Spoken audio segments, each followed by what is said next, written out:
Welcome back to Cinema Pursuit, where in the chase of cinema, we talk about the movies that we love. Today, we are here with a birthday movie choice, technically, for me. It is a 2009 movie directed by Rajkumar Hirani, one of the biggest movies of all time in Bollywood, Three Idiots. First thing I want to do is give a heavy, heavy trigger warning for this movie. For the problem, it's not a problem. One of the great things about this movie is that it delves into extremely mature topics, and one of those topics happens to be suicide. So if you haven't seen the movie, I'd recommend watching it always. But this movie talks about suicide. It delves into it, and it might be one of the best movies to talk about that very serious topic. So Zach, what were your thoughts about this movie? Because this is your first Hindi movie. This is your first Bollywood movie, right? Just meaning that I'm a Yeah. bad friend for Well, yeah. 15 years. Well, I think you've informed me before RRR was not a Bollywood movie, right? Yeah, no, that's Hollywood. Yeah. That's Telugu. So, so then this is definitely my first Bollywood movie, which you're right, is almost a more mark on you than it is on me, man. Come on, how long have we been friends? This is the Yeah, I know. first one you finally made me say. No, But I've been I'm just telling you kidding. about But this one. um, no, you have. This is one that's come up before, and also, like Vikash said, when we did the birthday movie concept originally earlier this year, this was his, and then life got in the way, and we had to like try to get a few other movies done, and we kept pushing it back, and we finally get a chance to do it at And this is this our is now season Dece- two, this episode one. This is our first is 2025 it movie. counting as next one? Yeah. Okay, I was about to say it's December 29th, so we technically got it done this year, even though it's Yeah, far we past got your it this year. birthday. So, I mean, But you know what? Wait, no, was this year No, last year was Oppenheimer. last year Never was mind. I was Oppenheimer. gonna say we did Barbenheimer for your birthday, but that was last year. Last year. Did we watch a movie for your birthday this year? I don't even remember what I did for Or my was it, I birthday. guess this was supposed to be the You know what's one. So funny? yeah, it just didn't 2020, happen. 2022, I watched, I think it was Gray Man came out on Netflix. I worked all day. I came home. I watched Gray Man and I was so mad because I was like, y'all Yeah. really put Ryan Gosling in this movie? Whatever. Yeah. Yeah, at But this Three point I don't Idiots. even see new movies for my birthday, but Oh, I mean, I'm anyways, lucky. I got that birthday date. So, it's awesome. you have a good release date. Yeah. Mine's always like a Marvel movie, and that was fun back in the day. Now it's like, I don't want to see I'm getting Thor 5. pretty much Superman next year. The year after that, Oh it's going to be yeah. Nolan's movie. Like, Oh, as so good as you're it good. gets. Yeah. So with this movie, this is going to definitely be a pod where I'm asking Vikash more questions than I am giving insight. This is the first time I've seen this movie, like we alluded to. This is the first true Bollywood movie that I've seen, and it's definitely a different experience than watching a Hollywood movie. I think that's easy to say. I think there's the way that they formulate their films. I'm not an expert, obviously, on any of this, but the way they create their films, there's a level of earnestness in this film that Three Idiots that I really enjoy. That reminded me of like a early Spielbergian film, a Zemeckis film. It reminds me of that earnest type filmmaking that was pretty prevalent in the '90s in Hollywood. And obviously there was the Fincher types as well at that time, but that specific '80s, '90s Spielbergian Zemeckis like earnestness is what this reminded me of. Like I told you, Spielberg has seen this movie 3 times. Or 3 times. I'm talking about like maybe 10 years ago when he talked about it. He loves this movie. Yeah, And if Spielberg says he loves your movie, it's like Del Toro on Twitter. If he says watch a movie, it gets added to a list. People have a letterbox list of movies recommended by Guillermo del Toro.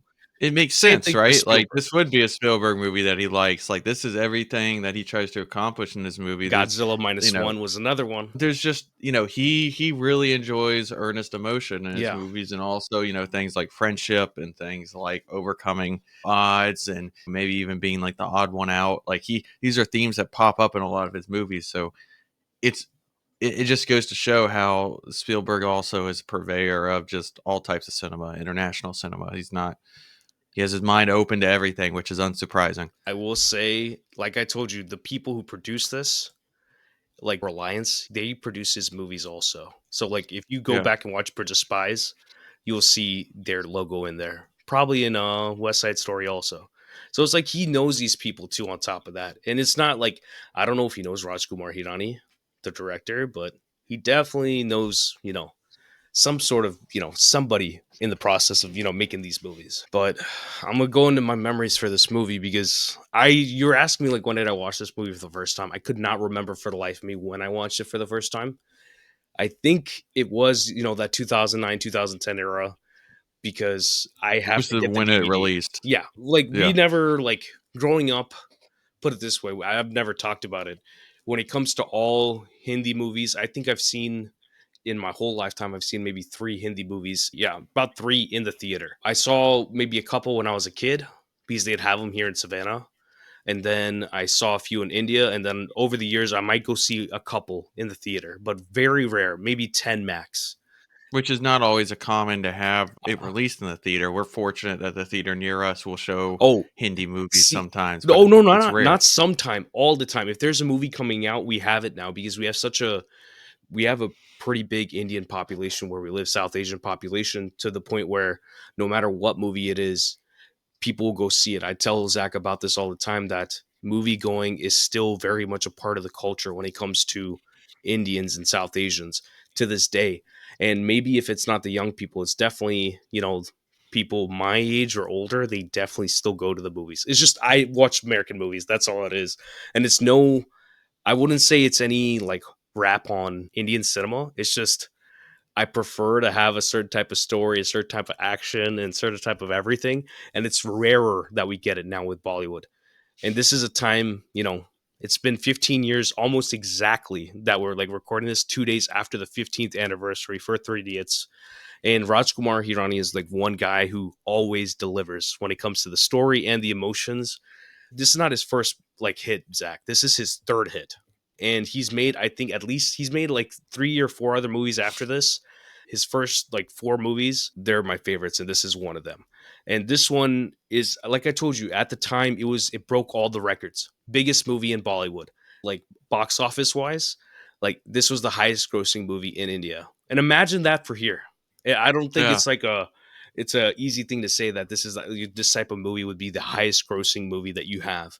And I would hope that Except these are for the stories.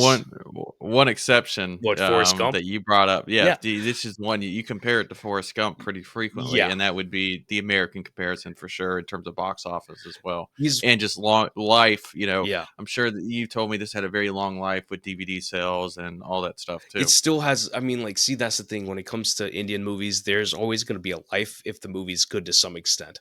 And if you go on YouTube and just type in Three Idiots, you will see the actual movie for rent, and then you'll see like 5 or 6 different copies of the movie just put on YouTube. Hmm. These people watch this movie that much, and they love it that much. And you have compilations of the best scenes. It's got 50 million views, that sort of thing. Okay. Vikash, one of the things I wanted to ask you about is what's the difference between a movie like this, a Bollywood movie, and some of the other India movies that are made in the Indian region, like Bollywood or Tollywood movies? Essentially, Bollywood is like legitimately Hollywood mainstream media. Like if you talk, but that's the thing. It's like it's very much just that. It's rare that you get a movie like this that's talking about deep issues and it's funny. It's got a lot of layers to it. Not that I mean, some Bollywood movies is very rare, in my opinion, nowadays that you see those movies. It just depends on who's making them because that's like your popcorn munching. I wouldn't compare it to Marvel because it's bigger than Marvel has ever been. Because this is what's been going on for the last like almost 100, not 100, let's say 80 years. And you have every other region of India. I'm Gujarati. You have movies from Gujarat. You have Malayalam movies. You have Telugu movies. You have movies from, there's Satyajit Ray, which all the cinephiles are gonna know him. The Uppu trilogy, like all of his movies are fantastic, and it's something where people know him. It's the guy that Wes Anderson rips off the most. You know So me, I get pressed about that, but specifically though, what why is it regionalized differently in India? language? Okay, so it's that because I know we have Hollywood, that's our thing. Yeah, You know that. but see, that's the So, thing. but It's it's the like put it this language way. is why there's different ones, is what you're saying? Okay. Yeah.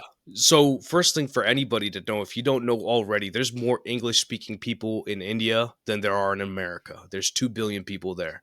And most of us learn English there. I mean, I was born and raised in America and me talking about India is already contentious as it is, because people they don't like us talking about India. But when it comes to the Indian movies, yes, it very much is language.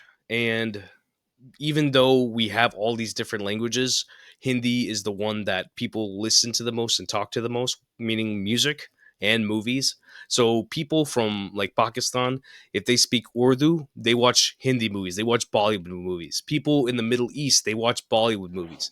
A lot of people across the world watch Bollywood movies. I'm going to send you videos of people everywhere from Nigeria to America to South America. Like people love Bollywood movies specifically. And it's like everything else is harder to find and it gets watched less. Even though you talk about like Tollywood, Telugu movies, you've seen RR. He's made, Bahubali. He's made a lot of movies. That director, S.S. Rajamouli, and they're fantastic, big popcorn movies. But there's people like Shyam Benegal. I told you he just passed away at the age of 90, and you watch all of his movies. You watch the movies that he talks about, and it's a completely different side of Bollywood. It's a different side of like Hindi cinema, and so many movies being made in India, period, where we just had All We Imagine Is Light that just came out. I saw it at the festival, and that's a movie that's set in Mumbai, but there's like 5 different languages in that movie because that's what Mumbai, like as a city, it essentially is New York, where it's like if you had New York here, like in America, we all speak English, but Mumbai, everybody speaks a different language, but everyone speaks Hindi too. Let me ask That's the thing. this. Is there a preference given towards certain studios systems in India? Yes. Which one? The preference is to Bollywood. Everyone, like, I wouldn't call it the gold standard, but it is the populist standard. Okay. That's what everyone watches. That's what everyone is always looking towards. Okay. And there's a problem within Bollywood itself. There's many different problems within Bollywood, which I'm not going to get into because it could be anything from the nepotism to the fair skinness, aspect of it, or just the stories that they tell. Because sometimes they're not. The problem with Bollywood is that they're not telling bold stories. And Rajkumar Hirani is one of the very rare people, in my opinion, that does make those bold stories. It very much same line. Bad idea, great movie. Because if you know how old, though, so the main guy in this movie that plays Rancho, Amir Khan, one of the biggest actors in India, one of the biggest producers. Do you know how old he is in this movie? No, how old is he? Well, you tell me, how old I do you mean, think he was in this was movie? he in his 30s? He was 44. Holy crap. Yeah. Jeez. I know he looked older, but that is like Indian don't old. crack. Yeah.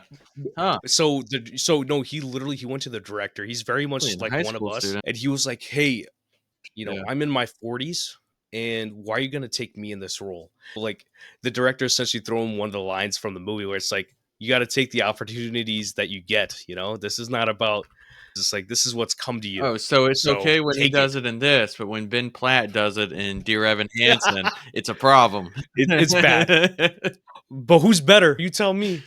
Ben Who's Platt. telling No, me? I I'm think kidding. I'm Amir kidding. Khan has a Amir beat. Khan's awesome in this, and he actually, I mean, we'll get into it later, but his performance in this is actually the heart and soul of the movie. Like he really, without him performing, giving that performance, this movie probably doesn't work as well. This movie, it is popular. It is still a movie that stays with the culture because it's about questioning the system. You know me.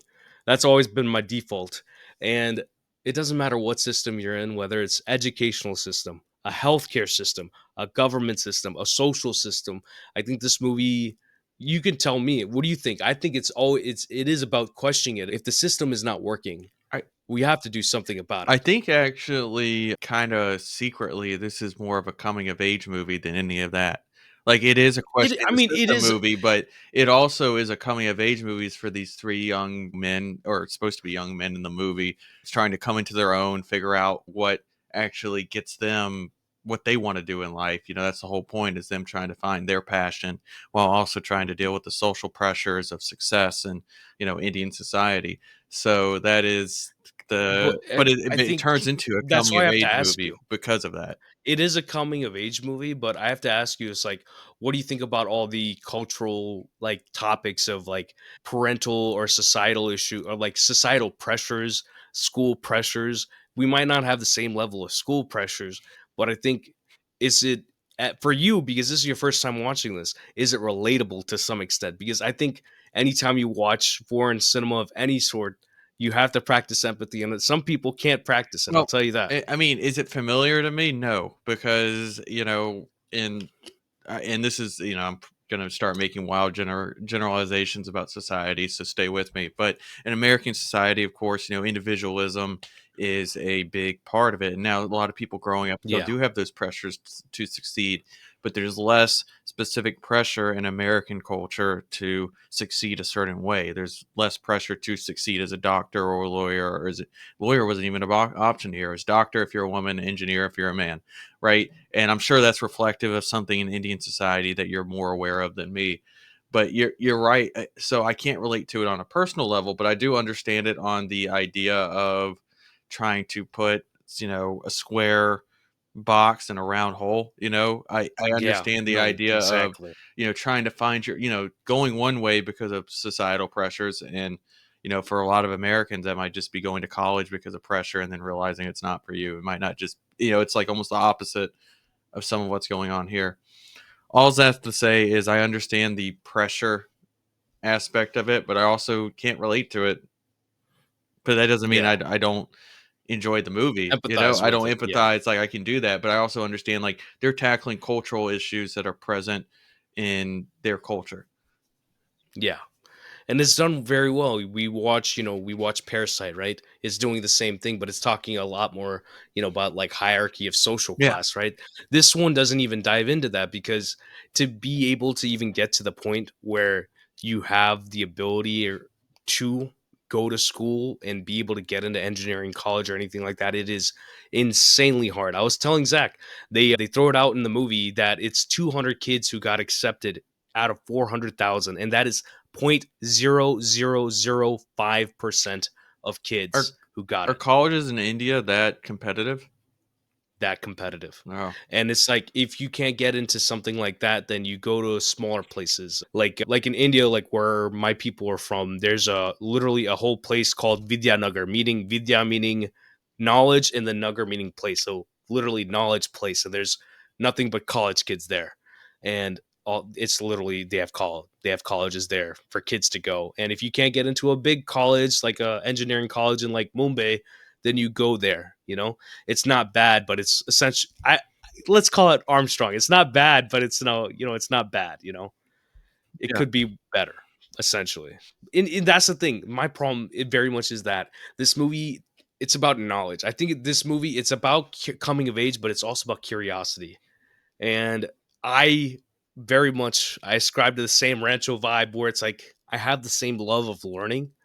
Like I've always been a sponge for knowledge, and I feel like if you have to search for something, I feel like you need to keep learning. You need to search for knowledge, not for somebody else, but just for yourself, of like improving yourself, or you're striving to develop yourself, self-development, whatever you're trying to do. You should always stay curious, and that curiosity might change your perspectives.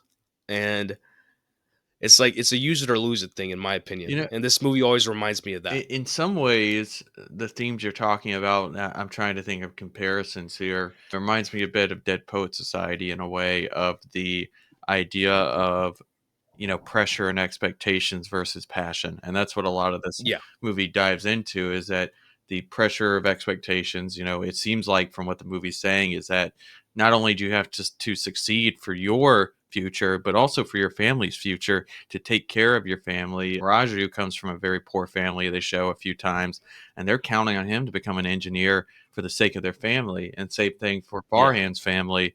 They talk about all the sacrifices they made so he could go to engineering school and become an engineer. And that puts an extra level of pressure onto it to where failure isn't even just their failure, it's their family's failure, it's their And lineage's failure. it's to a point where it's like failure is not an option. Yeah. And it's like, yeah, we see a lot of smart Indian people out here, especially in America, because the only reason they come here is because they want smart people to come here. But it's 2 billion people there, and the average IQ there is lower than most places in the world, And I will say it myself personally that I'm not a doctor, I'm not an engineer. I could have been, but I am not as smart as some of these people. I know that for a fact. And it is what it is, but it's like I've recognized that fact, and I know that there are people there who have different opportunities because they're smarter to get out of the poverty levels that they're at in India, and everyone's talking about it. They all come from their villages, from their gams. That some of these places, Zach, to like maybe not even 10 years ago might still have dirt roads. Some of the places still have dirt roads. You will have nice houses, like 3-story houses next to literal metal roof slum places. And I don't mean that as like a derogatory thing to anyone who lives in those places. It's a fact of life. And I see it. I'm literally going to see it within the next 2 weeks again. Yeah. And you know, like I said, I'm always grateful. This movie, it tackles all. It is coming of age, but it's also got the societal pressures. It's got a lot of political, like social themes in there. It One thing about Bollywood movies is this, that it'll churn a lot in there. If it's actually good, if it actually has a chance to, it'll mix a lot of things in there. Like I told you, you can't have a Bollywood movie for the most part without a romance plot, right?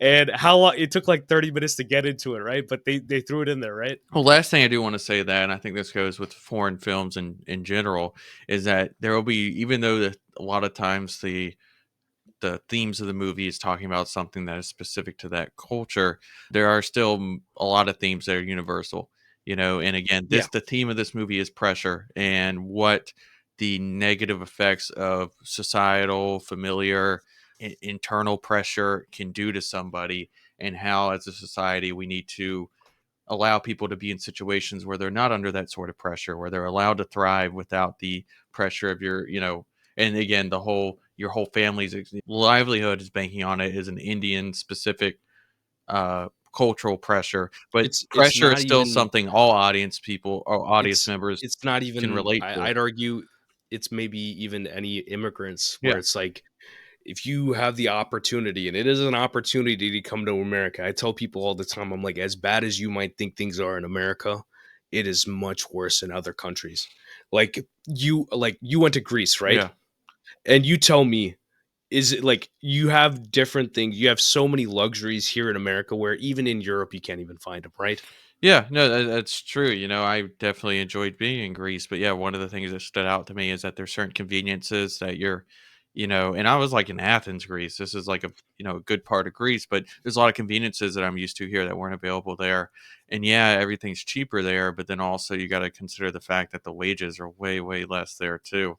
So, Yeah. to And same me, thing in India. And I will talk yeah, about India this whole pod, but it doesn't mean that I don't love that country. I don't yeah, love that place. That is the place I'm from. I always say that I'm Indian American because I get put in the middle of the road.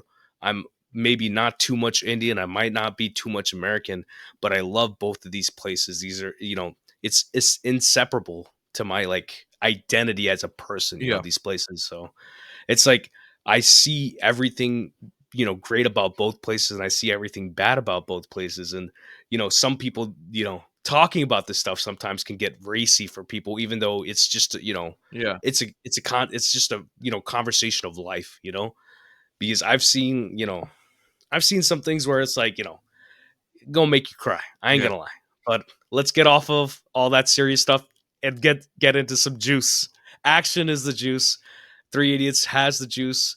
This movie, like I told you, this is tech. We did School Rock. That's our first comedy. This is our next comedy, you're and actually this is a different acknowledging sort of School comedy. Rock's a comedy. Thank you. Yes, We I had this am. We were discussion talking about this yesterday. yesterday because I was like, I never put it as a comedy. I love the movie, and I'm just like, it's kind of a musical, kind of like a kid's story, but yeah, it is a comedy. And this is they said comedy drama on YouTube. Three Idiots is also a comedy drama. And I prefer this a whole lot more than whatever the regular stuff.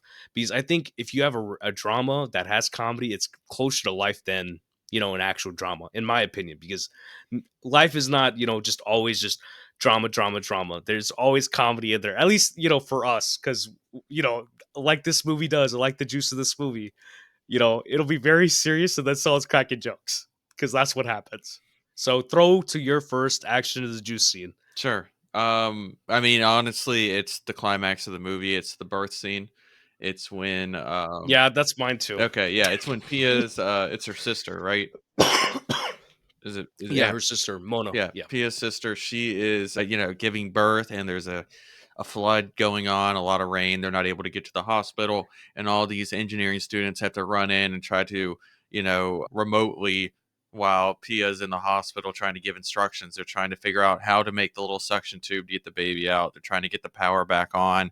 They're trying to, deliver the baby, cut the umbilical cord, and it really is where the movie uses all of its powers to do a level of tension, a level of engineer. I can't think of the right word. Ingenuity. Ingenuity. Yeah, a lot of ingenuity, a lot of like, tense, just worry of what's going to Yeah. happen to the baby, what's going to happen to the mom, but also that kind of, excitement of these engineers putting their knowledge to practical use and getting to see, it's almost like, I hate to use this comparison, but if like Rancho is almost like a superhero in this movie, this is him finally getting to use all of his powers.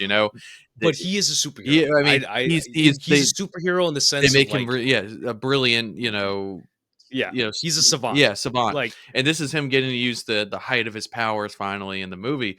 And so it combined, and it takes all these things from the movie and puts them together in this very tense scene where, watching it for the first time, I can tell you I had no idea what was going to happen. I was no, worried that's what about I it told taking you, a right? darker turn, and it kind of starts to go that way. And You didn't expect that to happen at all, right? no, With a baby, no. like not And one then, bit. the payoff, the all is well payoff, is like incredible. It worked on me. It got me, even if it's a little cheesy. It works. But that's the thing. You know? It's the make or break, Yeah. because I was like, this is the moment. I'm like, I already know it's either he likes the movie or Yeah. he doesn't like the movie. This is the scene, because there's a movie there, it's an older Indian movie. It's called Amar, Akbar, and Anthony. So it's three brothers, and when they're kids, they're supposed to be brothers, and then somehow their dad gets arrested, and then they all three of them. This is the real movie.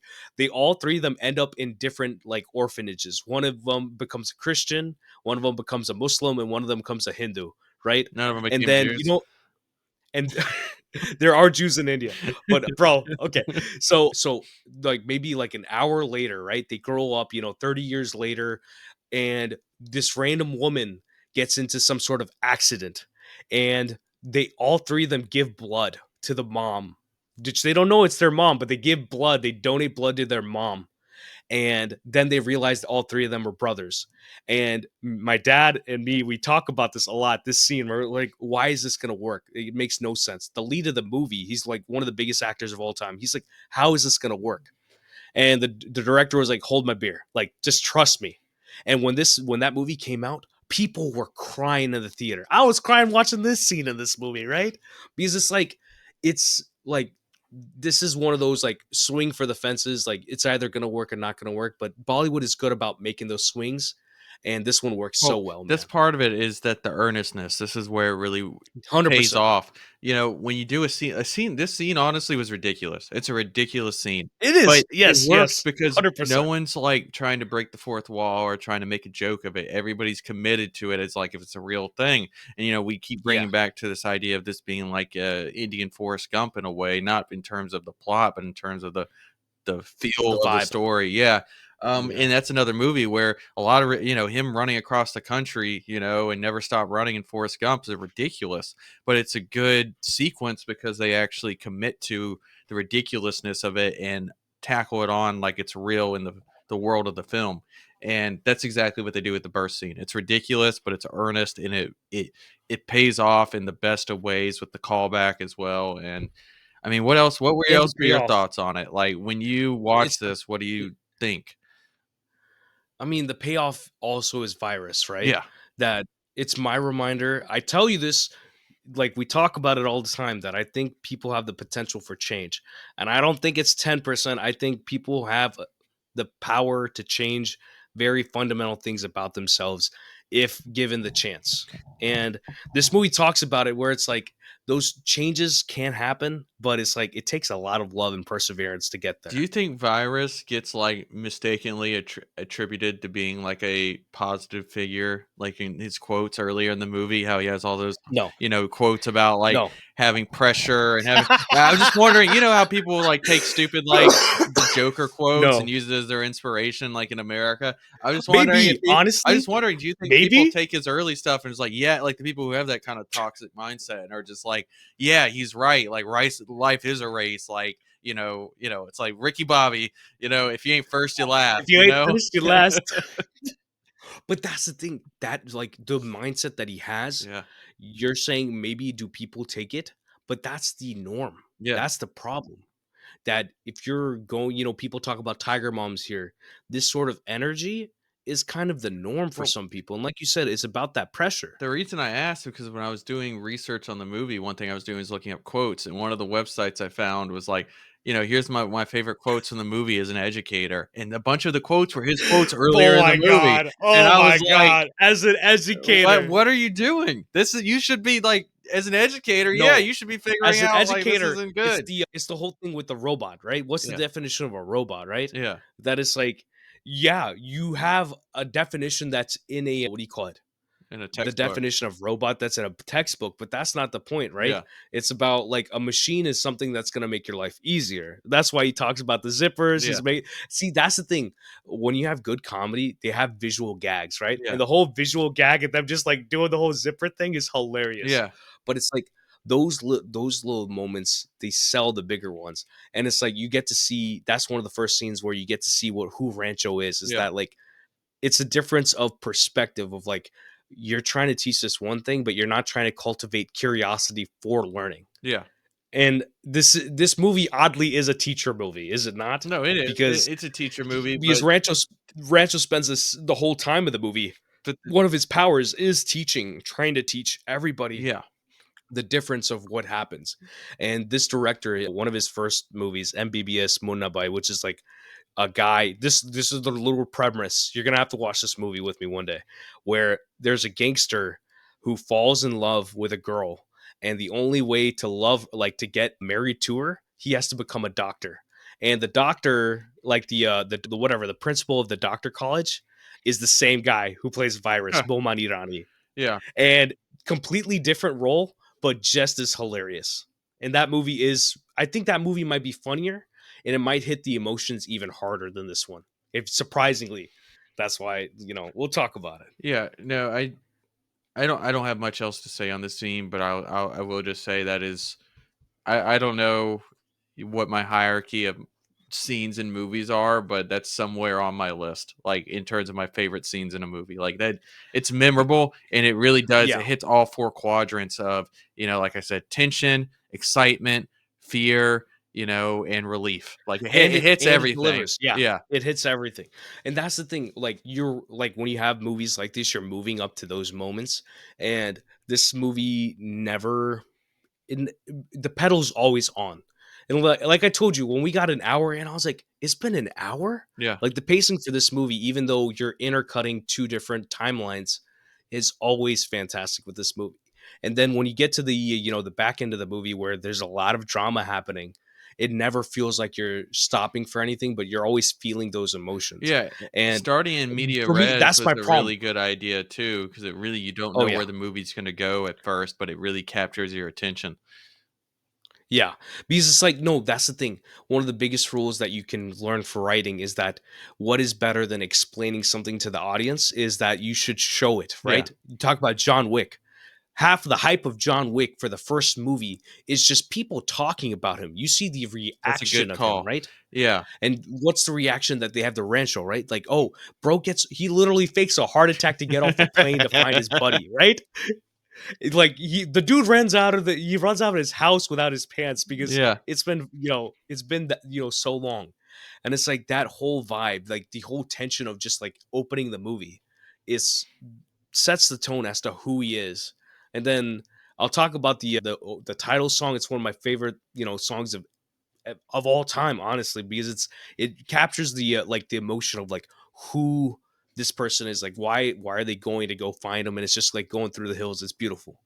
But let's get into production value, sure. because this is an Indian movie. How much did I tell you? If in today's standard, if you convert the budget for this movie is like $7 million in American standard, and some of that goes with a different standard of living, I guess. But this movie is great for that amount, and People should look at these movies more and give them respect. And I think for me, sometimes I give a little bit of a handicap to these movies where I'm like, they're working with nothing and they're making great movies still. Like, I can't go and find a 4K of Yeah. Three Idiots for a reason because, they're just not doing that sort of thing.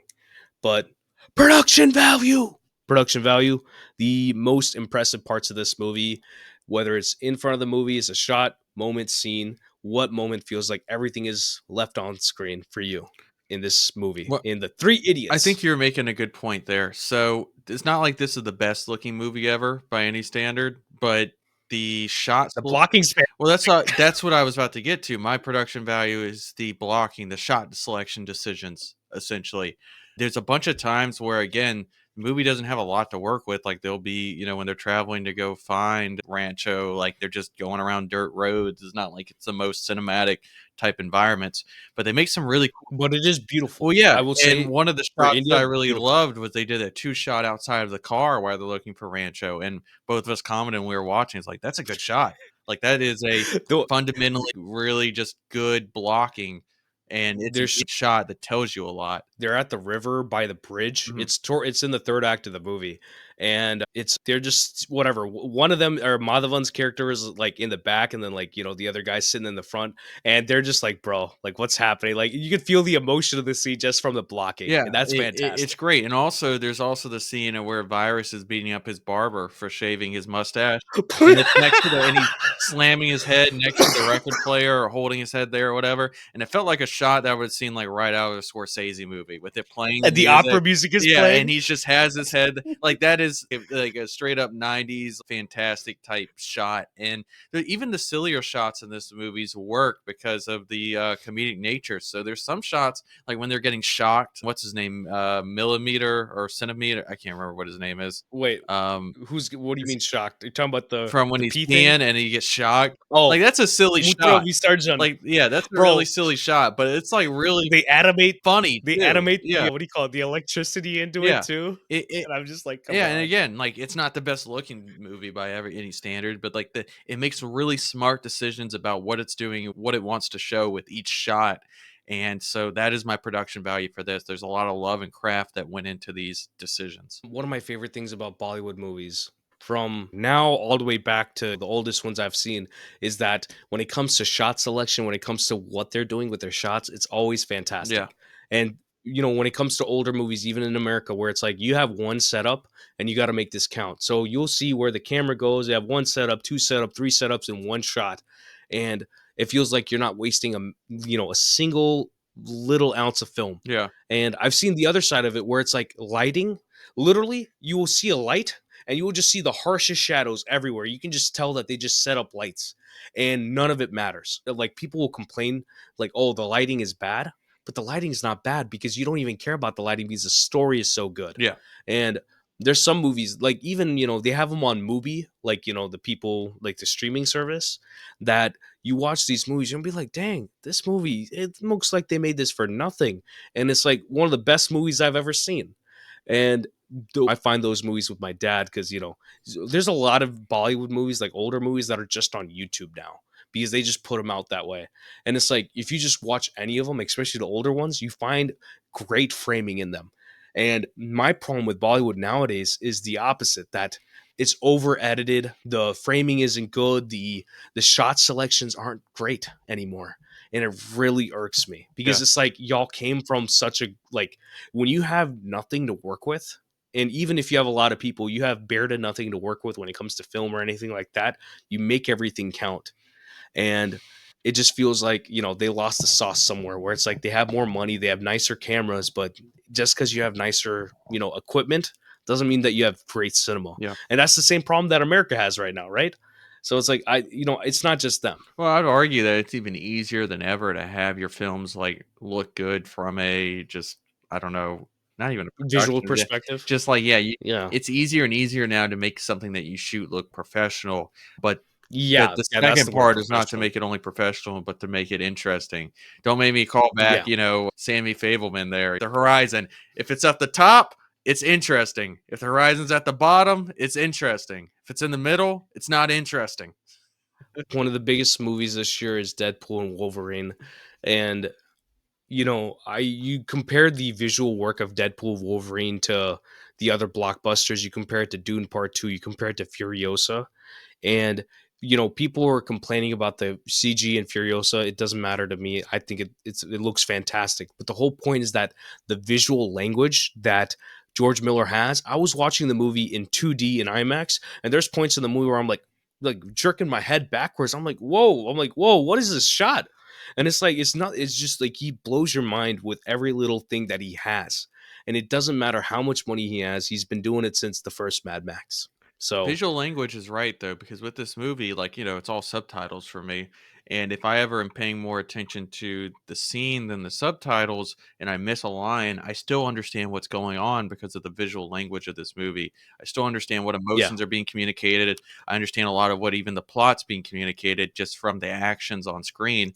But like you're talking about visual language, Deadpool, if it was on mute, I would have no idea what's going on. I know absolutely no, and I understand it's a different type of movie, but that's just to add but to what you're even saying. but I There's mean, the like you intentionality could in the language of yeah. the visual language of this movie. You could turn you could turn a George Miller movie into a silent film. Yeah, That's the level of yeah, work he does. Last night I was when I was not last night the night before when I after we watched Three Idiots. So this is the first movie for anybody listening. This is the first movie in like 29 episodes where me and Zach actually sat there and watched it together. yeah. It's We've been seen a lot of these movies, well, but this is the we first time literally we just sat. did that for Interstellar, Prakash. Oh yeah, we did Interstellar, bro. That was a theater. This is like the first time at home. Yeah. No, I This get it, and yeah, whatever. we haven't watched Time a has been movie. flying. It's funny, yeah, the movies that we've watched last year are basically been ones we haven't potted about, like we did Moonstruck last year, for instance, and Oh, I it's forced almost Moonstruck, and that movie's it's almost part of, fantastic. like, when he comes over and we wanna watch a movie, it's almost like, "Yeah, we don't wanna work. We wanna watch a movie," That we don't wanna do Yeah. work here. We wanna watch something that we're not planning to pot about anytime soon. Not anytime soon. That's the right Yeah. word because Moonstruck is definitely coming Yeah, at it's on some the point. list I for was sure. like, I fell in love with that movie this year. That might be one of my favorite watches this movie or like this year. But let me get into production value for me. It is the Shimla scene, so the last scene of the movie where they finally it's the payoff of the Yeah, movie of like the whole myth of like which it feels like a myth. They build it up that much. It's like, where is Rancho? yeah, Where's Rancho? Where is he? It's not him. That's not actually him. We have to go find him. Here's the actual address he is at. And we get there. They track him down to this school in the middle of nowhere, and Shimla is beautiful. And that's the production value, right? That yeah. yeah, like the beauty of the last scene of A lot this of wide movie is shots, a fantastic. lot of, like, showing of the scenery there. It was It's like interesting how they did that. we get there's a lot of comedy, Yeah. but it's like a lot of payoff, right? Like they get to see centimeter, like millimeters turned into centimeter. They get a couple of reunions in there, but that last whatever the last place that they get to by the water and the mountains in the back, bro, forget about it. You know what it reminded me of? It reminded me of the backyard scene in Crazy Stupid Love, where it's like the plot has finally come together, and then it's just reunion, like action happening is nothing but like climax. And I think if you go to YouTube, literally it just says climax, like climax scene. It is that scene Yeah. where it is wholesome on every level. Like Rancho gets slapped in the face, like he gets slapped in the face, and then he gets like beat up by his best friends and his soon to be wife. And it's like, and then Silencer comes out of nowhere. Chatur, bro, you got okay. So for anybody who doesn't know, Chatur, this man, Zach, where do you know him from? I told you exactly where you know him from. His name is Omi Vedya in real life. He is in The Office. Yeah. You told me that he plays the IT guy. They had 2 different IT guys in the show, but he plays one of the IT guys. He plays the IT guy where Steve Michael Scott, he literally sees him out the window. He's like, "Who's this guy?" And then Yeah. like he's Yeah, like it starts shutting getting off real all the racist. lights and Yeah, like locking yeah. the doors. Yeah, yeah, yeah. That's him. And it's like, oh, y'all don't even realize this dude is But he is o majorly one hilarious in thing this this movie movie. does a really good job of is they build him up as this almost mythic character for the majority of the movie, so when they finally get back into the present and he's not there, you fill that gap. You feel you like For Rancho, you yeah. literally, as a viewer, feel like something's missing because this character who's been the main character for the whole movie for you is gone. So when they're searching for him, you're, like, really a part of that search because it feels like the movie's off balance. It feels tilted without him in there. So when they were trying to find him at the end, you're like, yeah, I really want to find him. This guy was really engaging for the whole movie, and he's gone now. You know what it just reminded me of? What? The Force Awakens. Oh Lord. No, you're right. I mean, and But I why does get it. Force Awakens, the end of Force Awakens doesn't work? Because it is for shock value. And this, you get to the end of the movie and you catch up with him. You know what happens. Oh, he's a scientist with 400 patents. He's majorly successful, majorly humble. He's just teaching kids and he's doing what he loves, right? And he's essentially practicing what he was preaching the whole movie to all of his friends and everybody. And he even has the pen from Virus and all that stuff. All the payoff is fantastic. And one of the things that was funny that you brought up, production value wise, was when they're turning on to the road where his school is. You're like, oh, the score didn't have to go this hard. Oh And yeah, that's the I thing did about say like that. when it comes to Bollywood movies, the musical cues are very high, Yeah, especially with Bollywood movies. There's a lot of like when it comes to the comedy, when it comes to emotional moments, there's a lot of like, sonic, cues, vocal cues, sound cues that are pushing the emotion. And usually it's like if you watch enough of these, you catch on to what they're trying to do and you just fall in line with it. But when it comes to the musical cues, it's always the harmonizing and that all that stuff. I was talking about it with Gladiator, where it's like you feel an emotional connection. And I will say, for me, it's not just this movie, but every time I hear, especially Bollywood music, especially this sort of music, I feel more of an effect than most music, where it's like the emotional connection is high for me. Where it's like, you know, it stirs something within me where I'm like, yeah, I like this more than a lot of 90% of other stuff. yeah.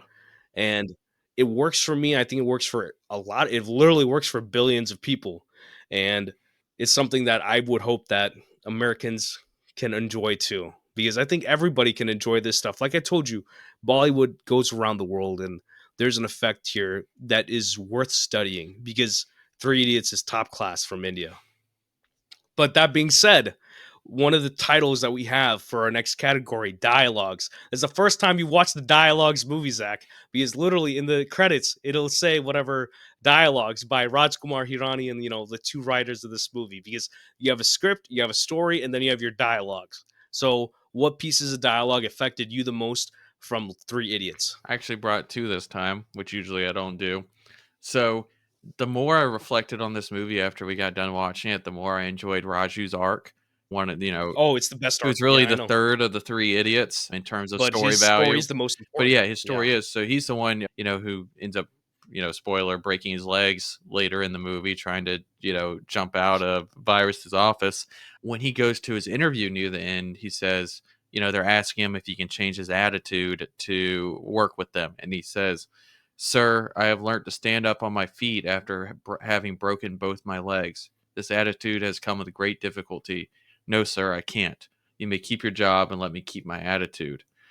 It's such a just great into his arc as this guy who is so scared of failure that he's spending all his day praying and basically bargaining with his God to, give him success, saying, "I'll do this if you just let me pass this test, But or if you let me succeed in this exam, I will give you this. I will do this."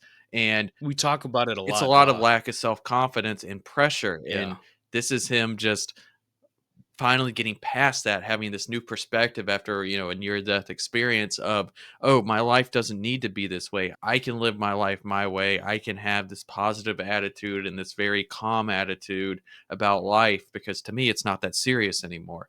I love that ending of his arc. So the culture, not just in India, I think we don't talk about religion much. We're not, we're not diving into this. I'm going to give a lot of facts and I'm not going to elaborate on them.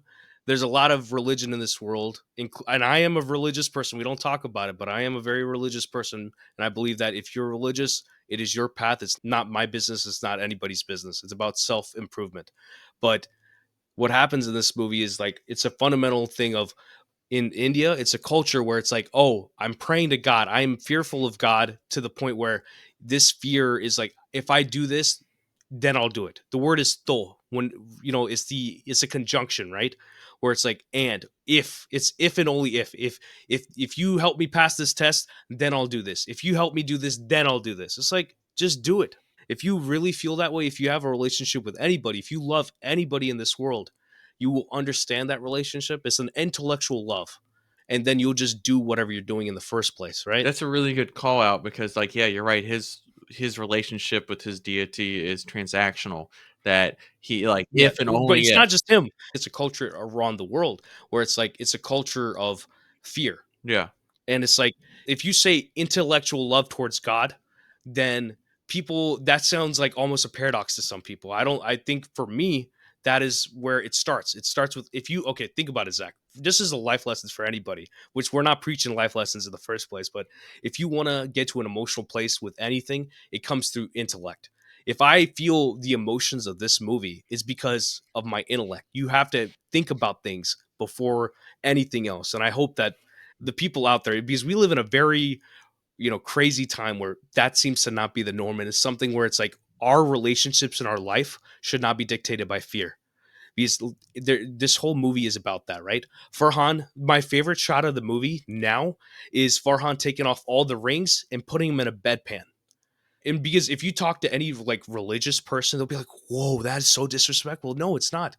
That's an understanding that he learned the hard way, that he it's not about fear. All he says like during the interview, because this is one of my dialogues too, is that you know, I learned that it's not about the fear. It's just I should be grateful for this presence that I have.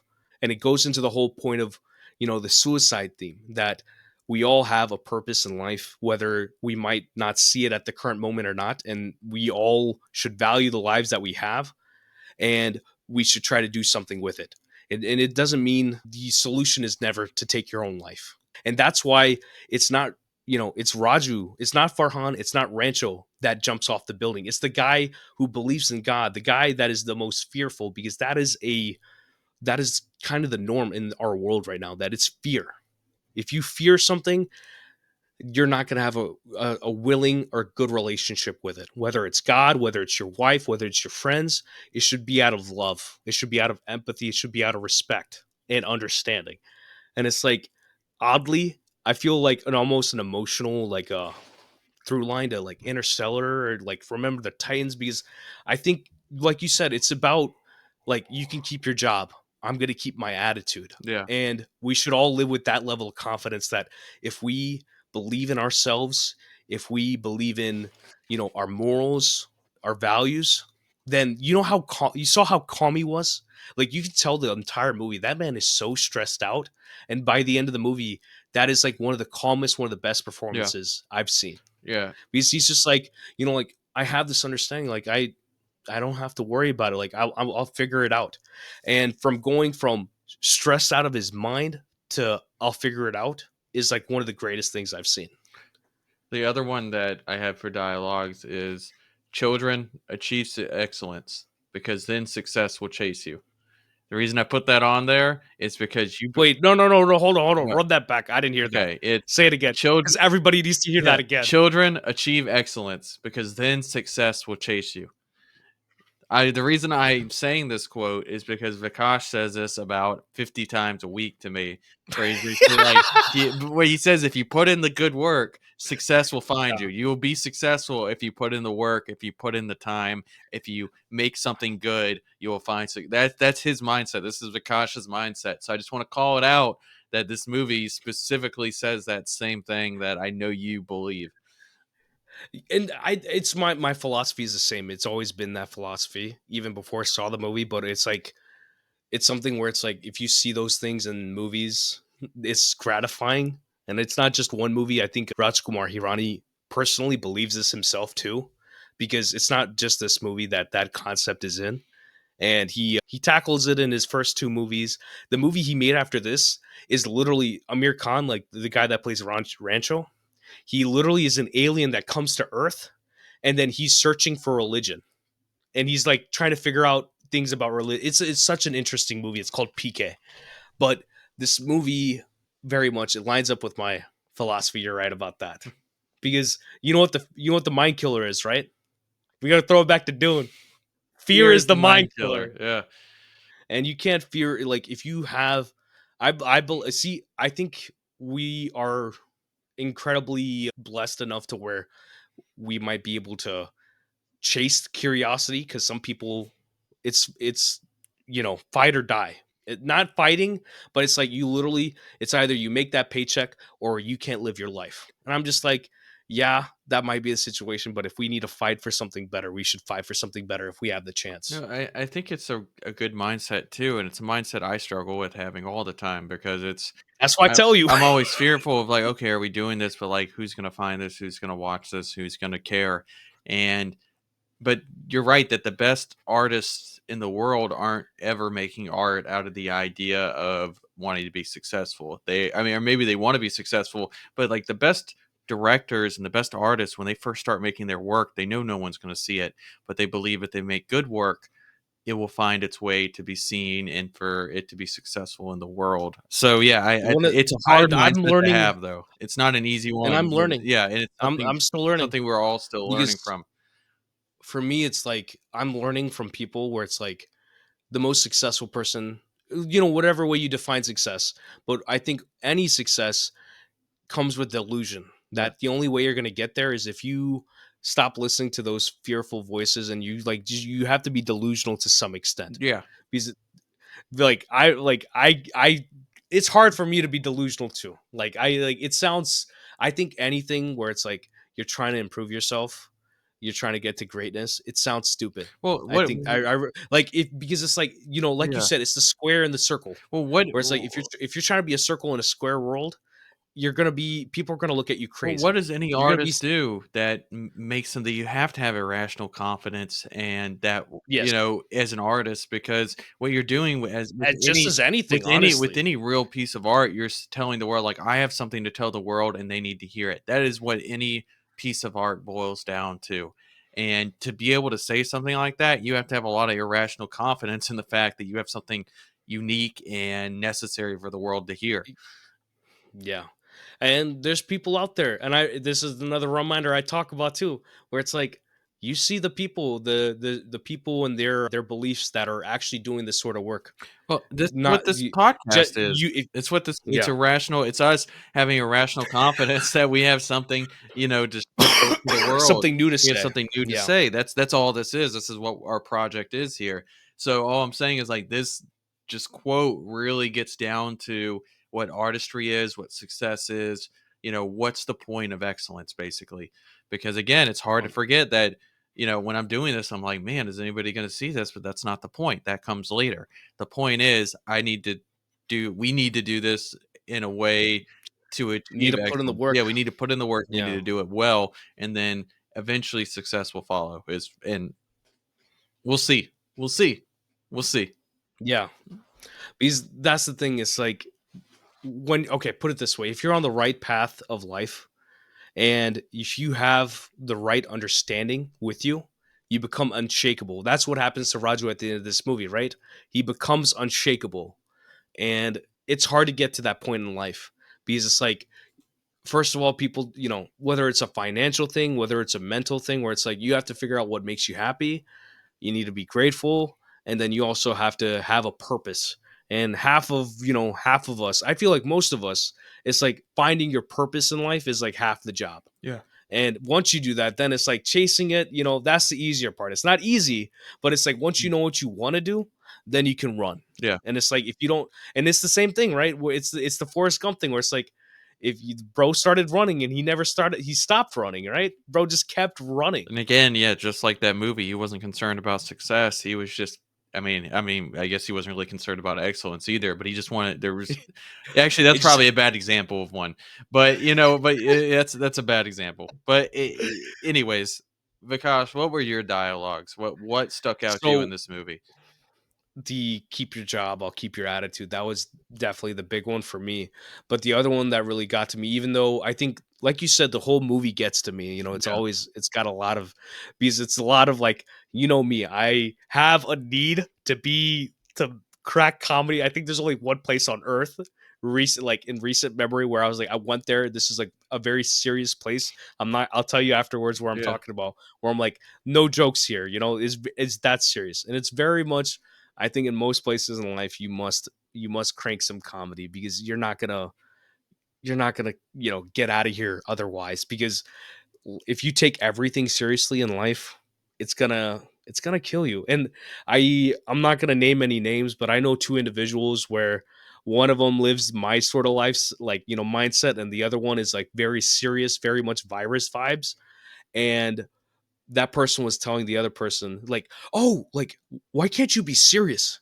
And it's like that's the whole problem. It's like if you take all this boring stuff so seriously, you heard me. I was going off on like Jathur's character because it's like, yes, I understand it's important. You need to do that work, but it's not the end of our lives. Like if you believe that just reciting facts is like the point of life, like what are you living for? And that's I don't know. That's a whole it goes into my whole philosophy, but the same thing within that is one of the I'm gonna try to say this without crying. When so they're intercutting the interview at the end of the movie with the dad, with Farhan's dad. That whole not confrontation, but the whole scene with his parents, that he goes and tells them like, I've essentially wasted the last 4 years of my life and essentially all of my life to go and do something else.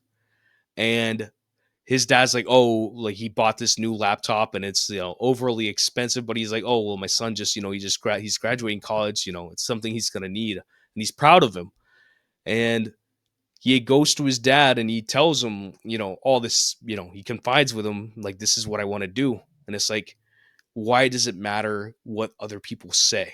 And this is another thing about Indian culture where it's like what matters more to people is what other people think than what they actually want.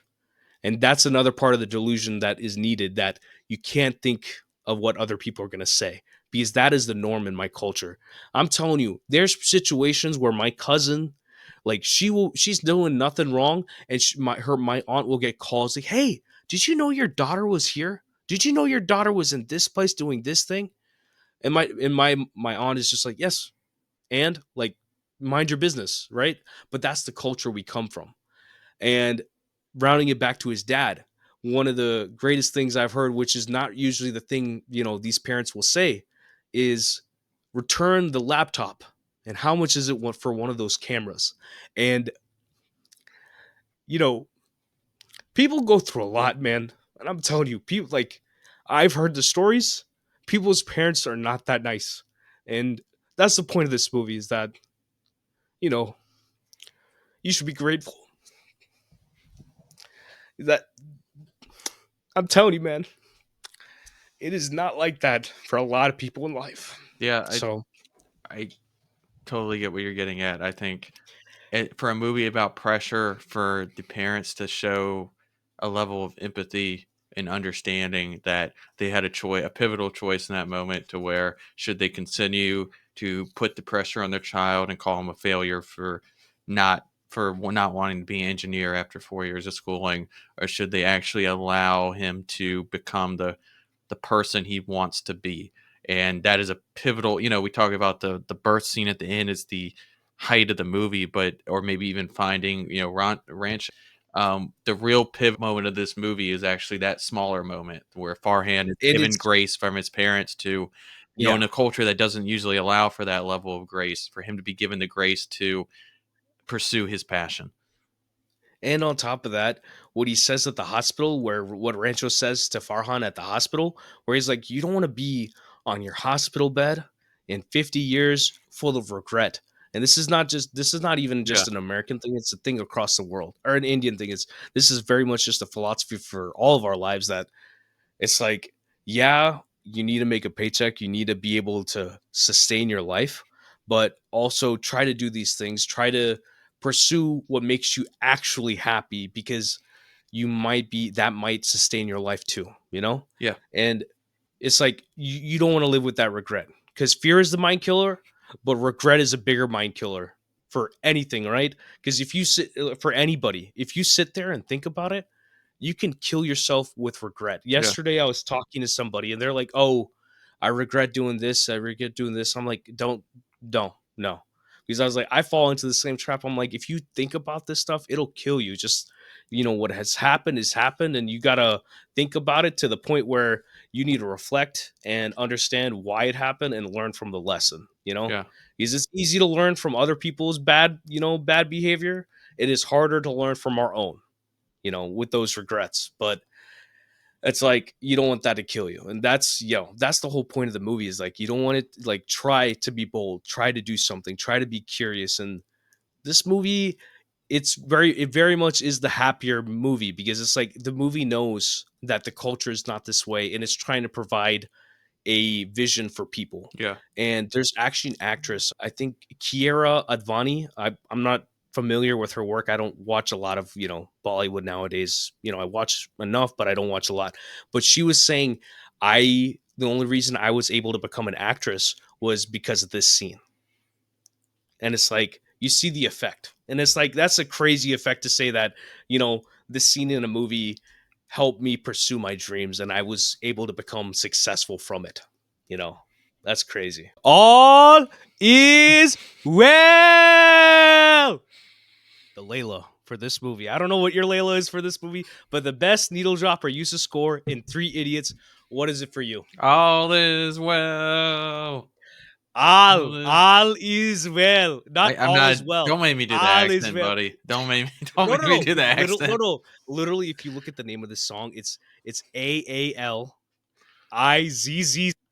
Well, Yeah. it is, but No. it's like that's the thing about English Yeah. is that we all have English in America that we're like, oh, speak American. No, this is like I love the cultural intonations of like, whether it's, someone, Filipino talking English or it's like, an Indian talking English. Like it comes into my language just because, the pronunciations that I hear from my parents and, from my people. But the Layla, what is it for you? It's all as well. Like that's it. I don't have a lot of experience with Bollywood movie songs, obviously, but that one is just a banger. It's been in my head when I was doing my outline. I had it playing. Like that's just the one that stuck with me after we were done watching the film. And this is one song where it's like, or so the whole soundtrack for this movie is atypical. This movie is only 5 songs, and the soundtrack wasn't something where it's like, just like automatically a success because they usually drop these things before the movie for promo. And for anybody listening, if you don't know, when it comes to Bollywood, when it comes to India in general, the music industry has mainly, historically just been, you listen to songs from movies. I listen to a lot of songs from movies. Now we're at a point where we're slowly getting artists in India, just making their own music. But even then, it's not an easy route because, like, they don't get Spotify, deals or stuff like that. They don't get, streams, but that's a whole other thing. But all is well, and all the songs from this movie, they're very emotional because it's like the story of the movie is emotional, and it's like once you listen to the song, then you remember the movie, and it's like it goes both ways in the sense of it's good for the movie, but it's also good for the song. And it's like these are songs that I still listen to all the time from this movie in general. And All Is Well is one of the best ones because it's like no matter what rut you in, if you listen to this song, you're gonna feel a little bit better. Yeah. What was your choice for Layla? I went with 3 of the 5 songs. Obviously, All Is Well is the first one. I just want to say the opening title song, Beti Hawa Sa Tawo, meaning that he was lost in the wind essentially, and it's epic, it's emotional, it's beautiful. Where it's like full stop, it's my favorite opening title song period because it perfectly encapsulates what you're talking about. It's like that mythic proportion of like, who is Rancho, why are we going to find him? We have, and it kind of gives you a little bit of into the story of like, who is this guy, and we have to go find this friend that we've lost. And it's beautiful. It's a very simple song compared to a lot of Bollywood songs, but it is beautiful. And the main like needle drop Layla that I have from this watch was Jane Nahi Denge Tujhe, meaning literally it means like I'm not gonna let you go, essentially. And it is the song that plays through the whole scene of Raju after he jumps out of Virus's window, and they're trying to save his life, and then they're trying to get him out of the coma. They're trying to get him back to normal, quote unquote. And it's like the main thing is one of the main, I don't know, I've learned a lot of lessons in life. One of them is about showing up. And if you love people, you show up for them. And this whole movie, this whole scene is them showing up for their friend. And it's like, it's not about showing up. You can go and party all night, but that doesn't matter when the going gets tough. You got to show up, and that's what they do for his friend. And they try everything possible. And it's like I said, there's no solution in this world where killing yourself is the answer, because you should always find people in your life where it's like you're not gonna they're not gonna let you go. Unless you're in a And I saw don't trap, then that's okay. That's okay. wait, what? What you're what? Unless you're in a jigsaw trap, then that's okay. Jigsaw is different. Okay, we're not the talking only about time Saw. it's the answer sometimes. There ain't no way out. There's no way out. There's no way out. See, that's what I'm talking about. Like, even when we're talking about the most serious thing, we need to make jokes. That's what the whole point of this movie is. And it's like, that's the one part of that. And then the whole interview part, that's like the whole scene with the baby. Those are the parts of the movie where there's just dead serious, and it gets so emotional. And that's why this movie works. This is Yeah. why people keep coming back to it. And it's like, it's about the friendship. It's about all the relationships in your life. And it shows a lot of different things, but it all comes back to, you need to care for the people in your life. And it's like, reach out to people. You never know what's going on with them. And it's just like you said, there's a point in the movie where Zach was like, oh, this movie's tackling mental health. I was like, yeah, Yeah. that's the point of the movie. And as as Indians, the culture doesn't really prescribe to mental health conversations, but this very much is a mental health conversation. And for Indians specifically, when it very religious people, but they don't want to talk about religion, even though there's a latitude in between those two conversations that they don't want to have, but I very much believe in.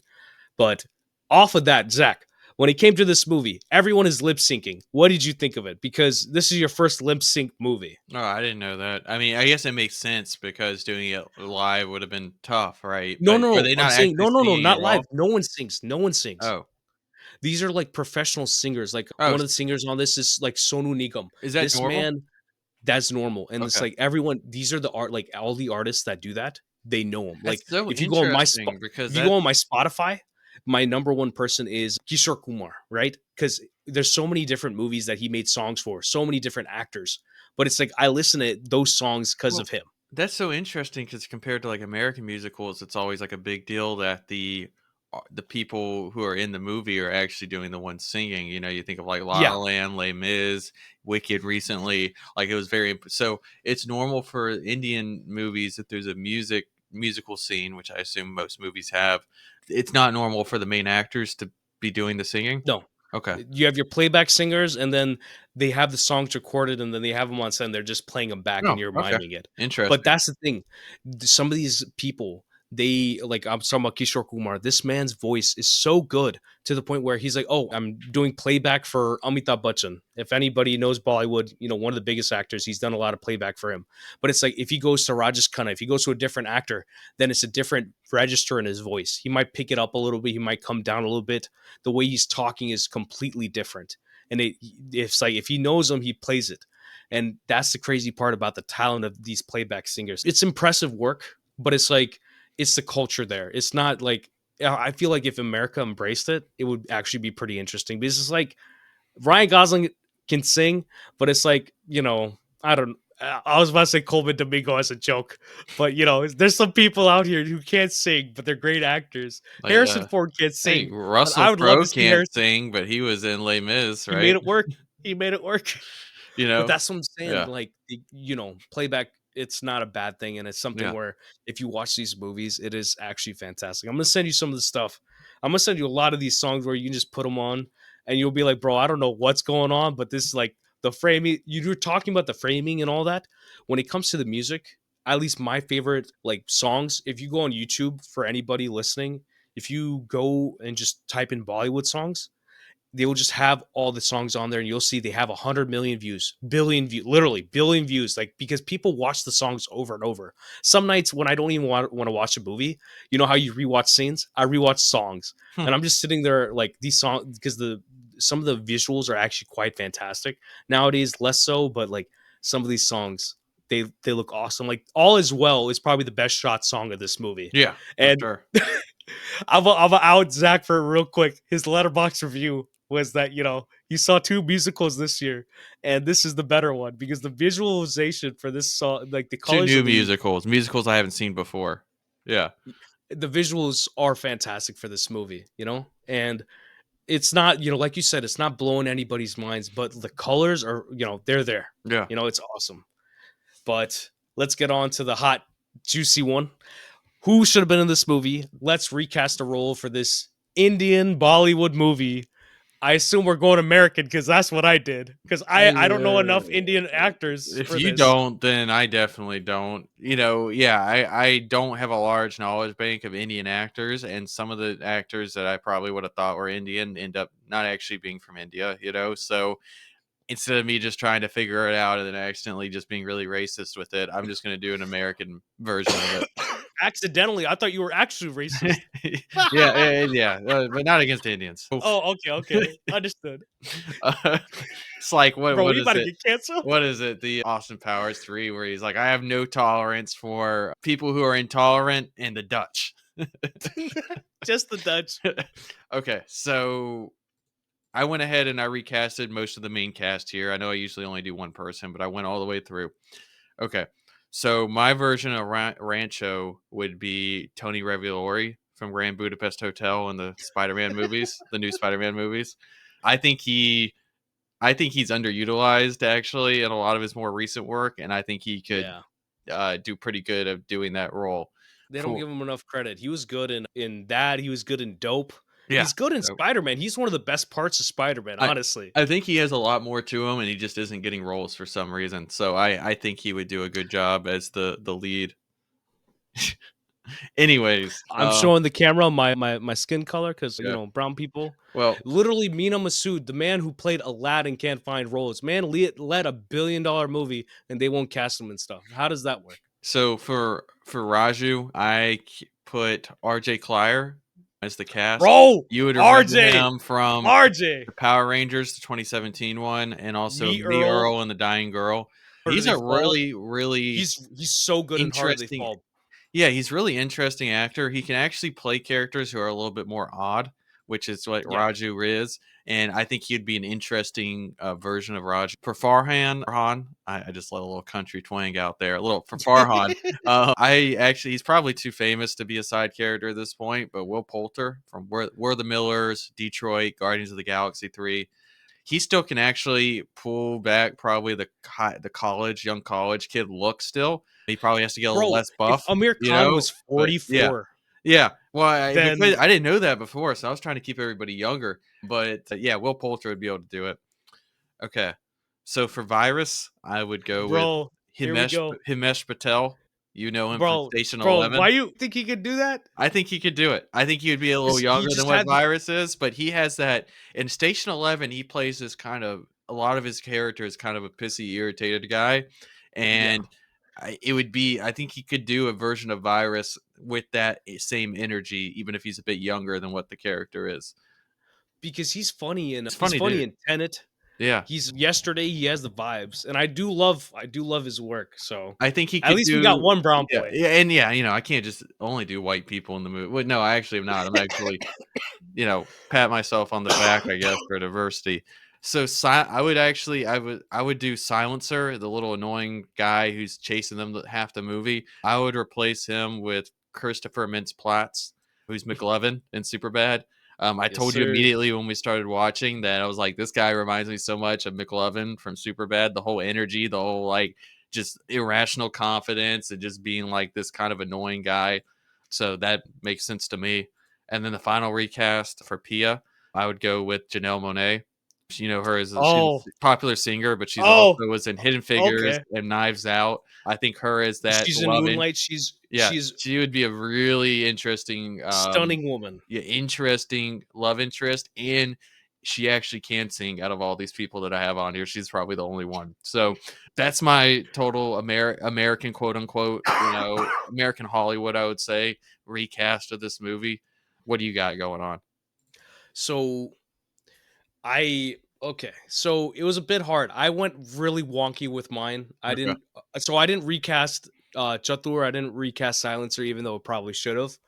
But so for the first person for Farhan, I went with Justice Smith, who is in this year. He was in all. I almost went that route. I almost did that. I Yeah. saw the TV Glow. He's in some other stuff, but He's like got that I've same been kind of energy. Yeah.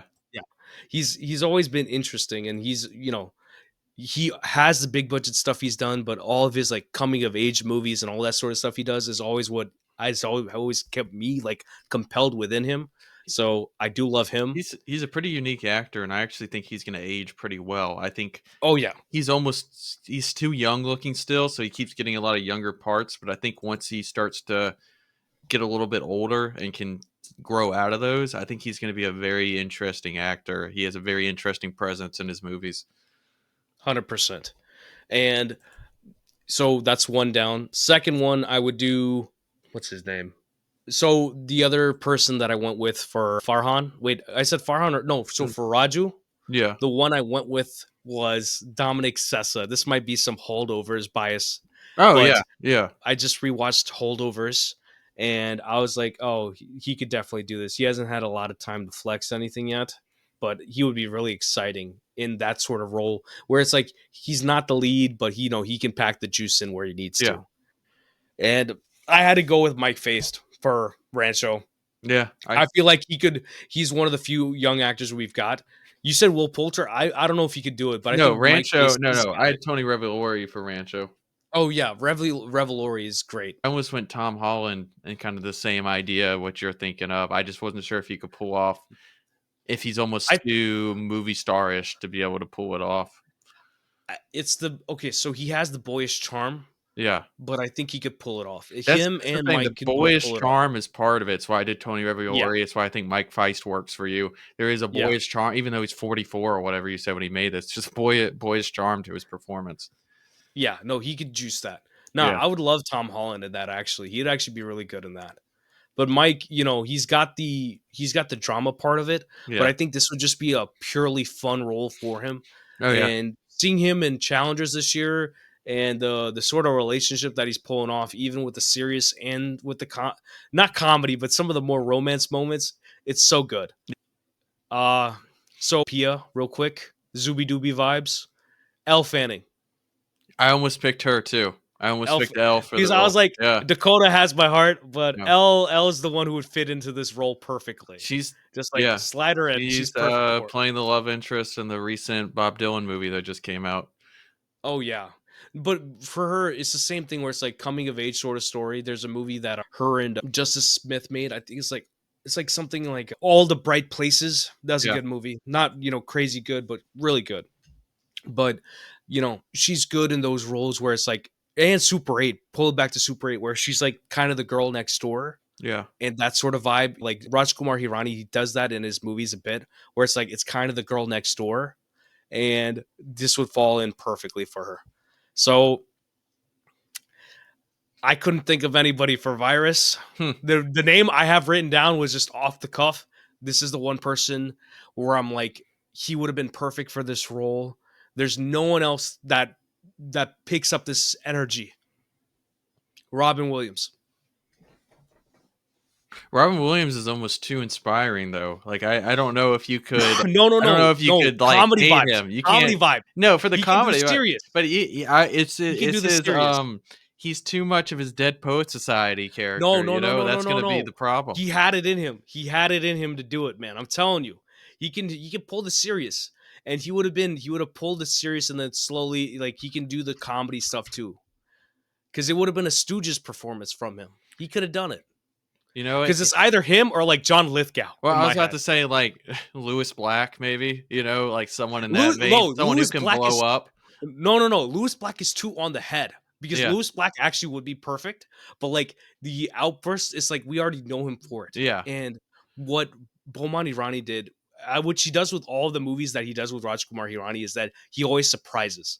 And yeah. this is like he plays the villain at least a couple times in his movies, but he always surprises. And this is a very surprising role Oh, from him. he's Like when he freaking shaves off incredible the in this. mustache, Yeah, like when he shaves off the mustache, then I'm like, oh yeah, that's him. But when he's full on Virus, bro, I can't take that man seriously for my life. Oh no, it's And the such a voice funny talking performance. talking like Yeah. this, Robin Williams would have done it up so well. Because the thing is, you need someone with that sort of energy where it's like you're supposed to be character Well, energy, and even caricature energy. as ridiculous as a character he's playing, I definitely have worked with and met computer science professors. I know he's engineering, but whatever. I've met computer science professors who are just like spitting images of Virus in this movie, like in terms of their personality and how they talk to people and the arrogance and all that.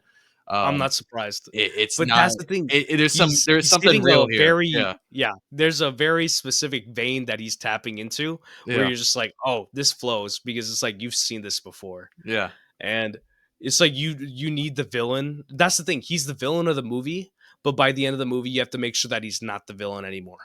yeah, And they land the plane with that, and it is very much a casting thing. yeah. So Robin Williams, the GOAT, like he's one of the few actors where he's got the energy in the tank to do it. You know who actually would be a good one? Now that I think of it, Ken Jeong, Yeah. because he's got the crazy energy, but when he gets serious, you're like, oh crap.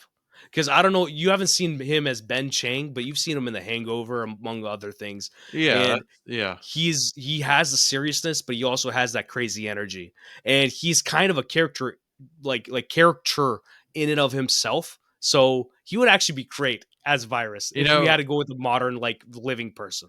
I'm thinking more about it. I think also like a modern, like a younger, like Joe Pesci probably could have done it. You know, if you Pesci can, would have been good. he would Pesci have would have been been good. different, but it would have been good. I think he's probably It too would have been young. more Goodfellas, but it would be a good thing. He's probably too young right now, but Glenn Howerton probably in like 10 years also nails this part. Yeah, because Anyone that he's can an do AP bio. that rage, because Yeah, really, I mean, there's a level of no, like rage it's that, about doing the rage, but but a you also funny have to be version of it. charismatic. Yeah, Yeah, charismatic, a exactly. funnier version of the rage, and that's why I'm thinking those guys specifically who can do the fun, because it's like, oh, like the Al Pacino, and obviously he's too old, but the Al Pacino rage doesn't work. But like No, that, no. yeah, but the funny Actually, rage if works. Duncan Yeah, Cheeto that's rage true. might work. Maybe that's a bad example. Like, Daniel Day-Lewis makes no sense, obviously, but like, yeah, that Joe Pesci type of rage that's funny, that makes sense here. That's funny. Even Brian Cox, someone like him, would make a lot of sense in this Brian, one, so if Brian Cox didn't take him seriously, because Yeah. some of the thing about like Bollywood roles, especially these sorts of movies, is that you can't take yourself seriously. You have Yeah. to do serious stuff without being serious at the same time. It's a very serious, like a very specific line to toe, and they do it well. They do it well. Yeah. This is my That's favorite why it's character like to think of some recast for. yeah. Virus is that dude because Beaumont Irani is like very much like character actor, Oh, so it's like I know we it's always say his awesome. name a lot, but like a Philip Seymour Open the big Hoffman, up. like a prime Philip Seymour Hoffman over here would just eat up the Bro, role, man. Would just eat it up. no, but think about it. Like he like Along Came Polly plus like Mission Impossible 3, I was where it's thinking, like dead serious what's and the then like stupidly what's the Adam hilarious. Sandler one where he's the mattress salesman? Wait, Adam who's in Sandler and PTA. Crazy no, Punch Drunk Love. Punch Drunk Love. That I was again, yeah, that it's been funny so kind of long. rage where he's like, Yeah. "Shut up, shut up, shut up, Shut up, shut shut up." up, shut up. Yeah. When he's on the phone. Just imagine him The, doing that in the but classroom to another Rancho, thing, so when he starts trying to do his crap, "Shut up, shut up, shut up, shut up." and there's a physical comedy too, right? Because there's a couple points where he just has to like go pummel a kid, right? Oh yeah, and Virus, that's one of the things that the actor does in this movie is that he just He's straight up physical. hits kids like multiple times in the But movie and that's the slaps them, culture and in it's India, so, bro. but it's so funny. It's just he Yeah, walks up it's to him funny. and just hits them. It was cracking me up every time he does that in the movie. It is, you're right. It's a physical performance as well as But like a that's vocal one. what do you call it? It's a taste of like of Bollywood comedy though, Yeah. because some of my favorite Bollywood comedies, there's points in the movie where some dude is just getting beat the crap out of him, and you're Well, just laughing. it's one thing I think I've forgotten about, but there's nothing funnier than in a movie when someone just walks up and just like slaps someone or hits them or something. Like And scary. how many times does that happen Uh, in this movie? Right like at the end of the movie, the main girl from Scary Movie, how like half the movie she's Anna just getting like, Faris. yeah, Anna Faris, she's just getting hit and punched and over the top, just beat up, and it's just stupid, but it's really, that's like him when every time he slaps someone in this movie, it just I can't help but laugh. It's the genius of it. That's the thing. It's like if you have, I think universal comedy is very hard to do, and I think this, I think the comedy in this lands because it is a bit universal in that sense. Because it's like, yeah, you have jokes, but then you have the physical comedy, and physical comedy usually comes through pretty Yeah. well. So that being said, let's get into something serious. Soapbox takes. What is your soapbox take? Get up on it. Let me hear what you got today. Yeah. So this is going to be kind of a similar one I've done in the past, but I think America needs to continue to embrace earnest movies again that maybe are Yeah, a bit silly. I think Forrest Gump now gets a lot of crap for it being too earnest of a movie. certain people. I Yeah, by think certain the people. problem, it's a Eh, I, reflection of our culture I now think there because needs it's to be going the wrong I way. think there needs to be an openness to watching a movie that has a different lens on how to show the world, and I think, for instance, a movie that or a show that's done this recently actually was Ted Lasso, which kind of got that sort of Same earnestness, vibe. that sort of Yeah. vibe of like, bettering yourself, of being very wearing your emotions on your sleeve, maybe being a bit silly at times. And even a movie like or even a show like that, it had its detractors even though it was popular, but I think it shows a show like that shows that there is room to make these type of earnest type of movies and shows in There's a America need. still, and there's a need. Yeah, that's probably a There's a better need. way. There's a need, and I would like to see more of it because like this movie just reminded me of what watching one of those movies are like. You don't have to take it fully seriously. It doesn't need to be a grounded story. It just needs to make sense in its own world, which it does. Remember the Titans. Same Yeah, thing, that man. was the one I think we talked about it on, at least off camera and probably on camera, is that those types of movies they're the bread and butter of cinema, honestly. If you look in the history of cinema, that's the type of movies that were made the most with the with public appeal. It's only recently as movies are more expected to be more grounded, but even like, and More grounded and more this is my serious. real soapbox actually, and I was thinking of this today. People will make fun of Bollywood movies or movies from other cultures of how different their storytelling is. People make fun of Bollywood movies for its level of storytelling and what it tells. But what is sillier about Three Idiots that's not silly about one of our Marvel movies? Marvel movies ridiculous.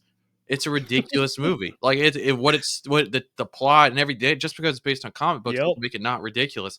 So you can't look at Three Idiots and say that's a ridiculous movie, or Bollywood movies are ridiculous when yeah, there's not singing and dancing in a Marvel movie, but it's just as kind of, to another person that's just as weird or it's just as different. And if you look at the action movies of India, they're Yeah. just as crazy as Marvel movies because Oh, it's the same energy. yeah, you It's can't just say this is using RRR the is ridiculous and then like John Wick, there's a similar level of energy there.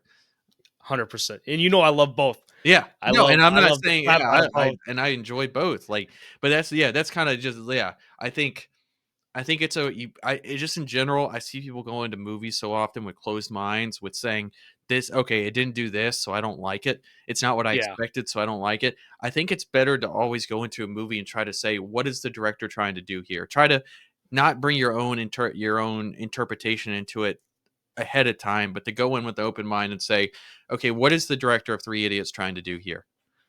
You have to go into movies with the Rancho energy, Yeah. meaning that I'm not here at the movie to learn the facets of this box that we Yeah. all know. We can just, if you want the classic thing that people always say, like screenwriters say, is that there's like 8 stories and or like 30 stories, and every single story that can be told has been told. Is Yeah. just you have to find your way into telling those stories. Yeah. And if you suspend that belief of like, I'm not here for like, yes, story matters, story is always key, but the things that surprise you, the things that you actually want to see, are things that you might not expect. So it's like leave your expectations at the house, bring your curiosity. And if you see that with any movie, you will find yourself surprised or find yourself valuing something within a movie, right? Because you never know what you're going to get. And it's like Three Idiots. Like I told you, it's like when we're getting into the third act, whenever they get all three of them get expelled essentially, and they're going outside, and then it's pouring rain, and I'm like, bro, you don't know what's about to happen. And it's like you want to be surprised with those Yeah. sorts of moments, and they take it there. It goes crazy, right? Just like the third act of a Marvel movie, but Yeah. they bring it back home emotionally, and it hits so well. So it's like, no, I 100% understand what you're saying. What's your favorite or not, sorry, what's your soapbox for this movie? So Amir Khan, so the guy, like I said, Rancho, he is a producer himself at this point. He's very smart. He's one of the shining lights of Bollywood at this moment, and he's at a point where he has quit acting for the last, I guess, couple years, and he's just like, I'm gonna live life, and then I'll go back to acting later.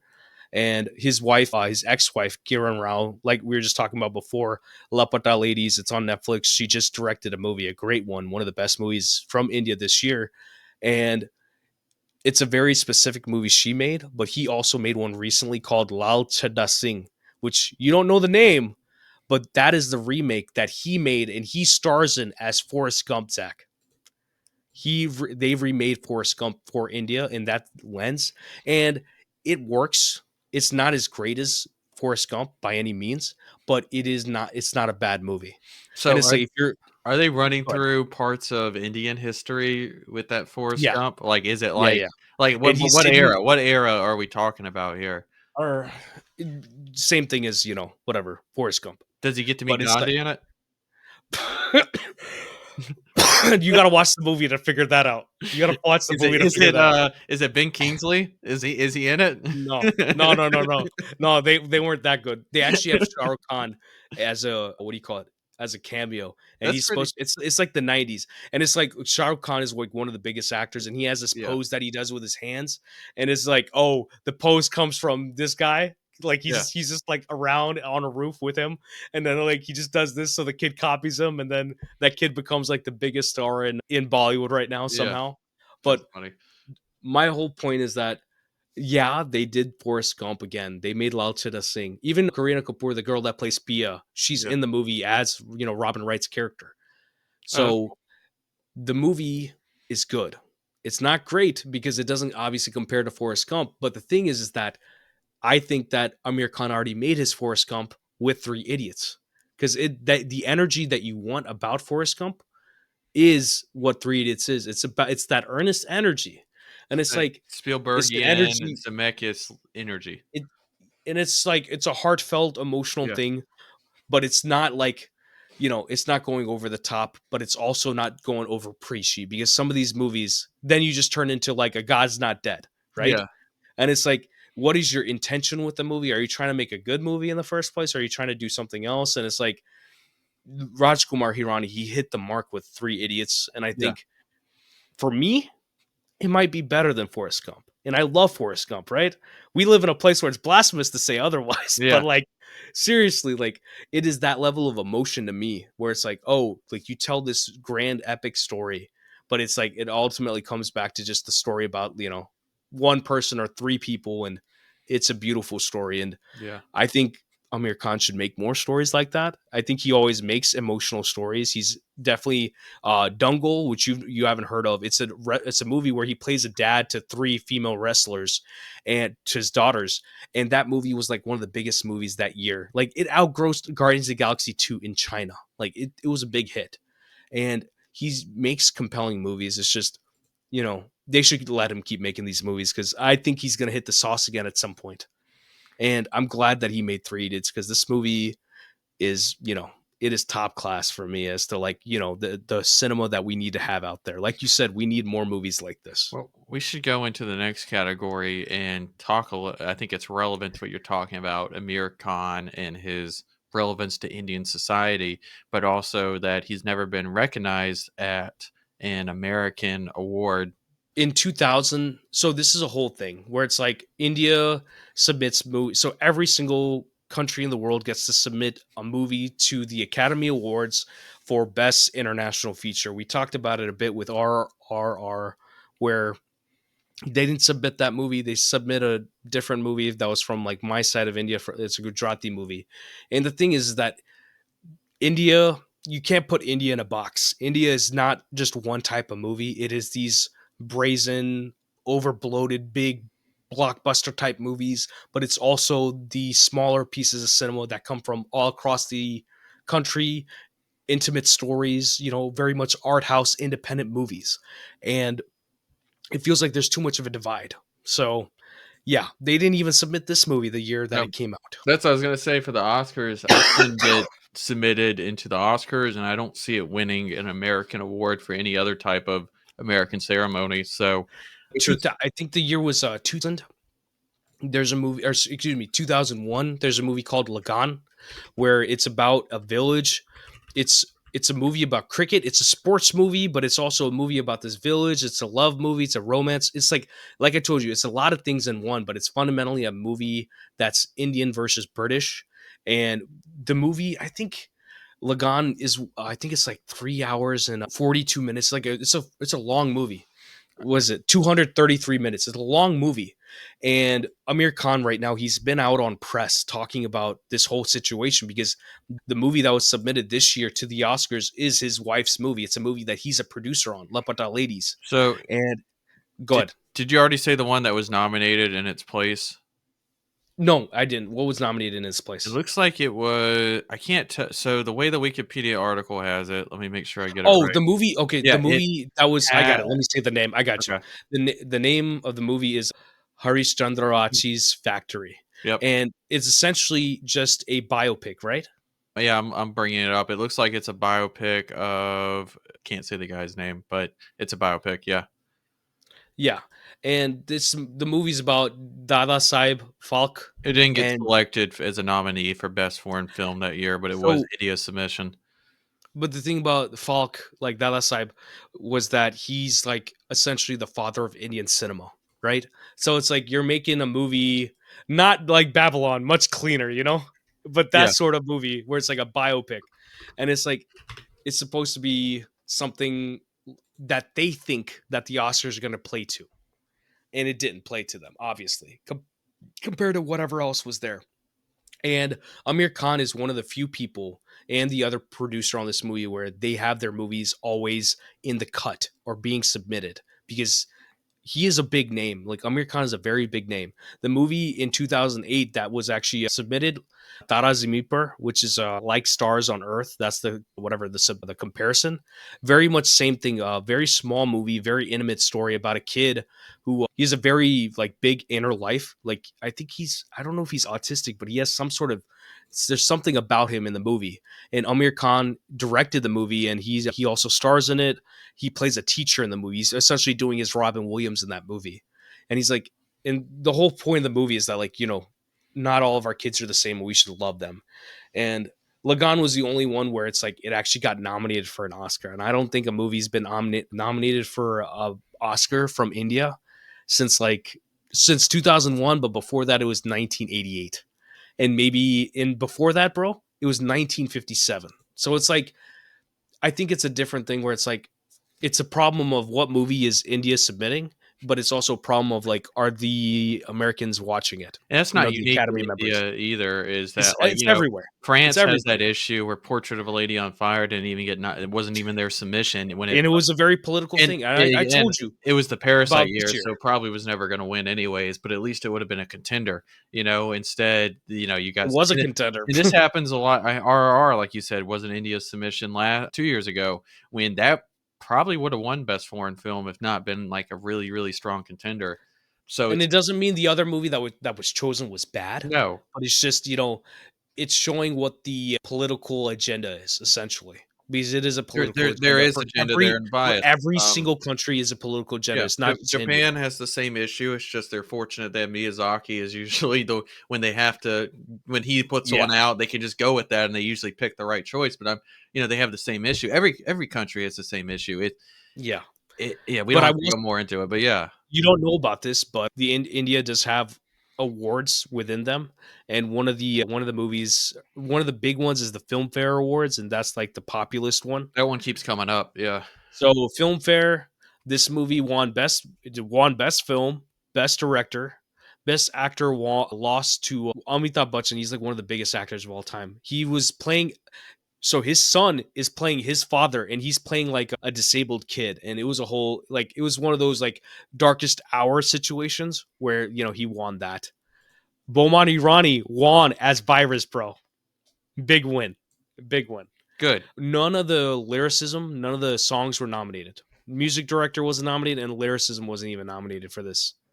In The only India or at the nomination, Oscars? You're no, talking about? at the Indian the film fair Okay, yeah, yeah. awards. And then the only person nominated out of the music was like the woman who sung on Zooby Dooby, and she's like a massive singer too. Not that Yeah. the other guy wasn't, but it's like, bro, like the music is fantastic in this movie. And I will, and it's not like they didn't win. They won best film, they won best story and best screenplay and best dialogue. So it's like I said, this movie was very much loved in India. And I think those have all pretty much aged well besides the music one. So Well, speaking of aging well, I did want to ask you about the legacies then. I don't obviously have much to contribute for the legacy of this because I'm not familiar with any of these characters or actors. But yeah. what is the legacy of this movie in India? So like I told you, it's been 15, almost exactly 15 years since this movie came out. And the sad truth is that things really haven't changed much. And that means that the movie is ever so relevant, right? Same thing as Interstellar. It's been 10 years. It's been 15 years for this one, but things haven't changed. They Still have very gotten, relevant. you know, they've got more relevant somehow. And it's like, in especially in a time where there's more people and there's less opportunities. There's a new movie that came out from the one of the writers on this movie, Vidhu Vinod Chopra. He's actually from my side of India. He's a director in his own right. He's a producer, and we were talking about it before. One of the only other movies in the top 250 for like Letterbox and for IMDb is his new movie 12th Fail. And I have yet to see the movie, which I apparently need to fix right away. But that's another movie where it's tackling the same sort of societal issue that hit a very specific nerve.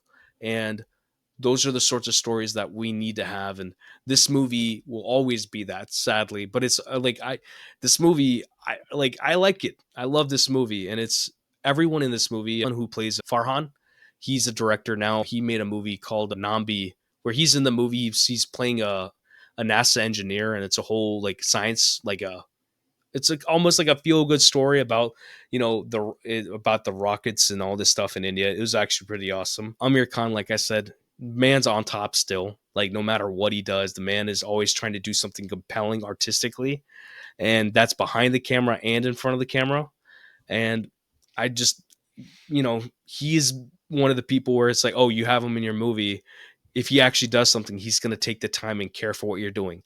Like I said, they've remade Memento in India, Yeah. in the South. This is the difference. They've remade the movie in the South, and then Bollywood remade the movie. The South movie did well, but the movie that they remade, Gujni, in Bombay, in Bollywood, that movie was like the second highest grossing movie in 2009 or 2008.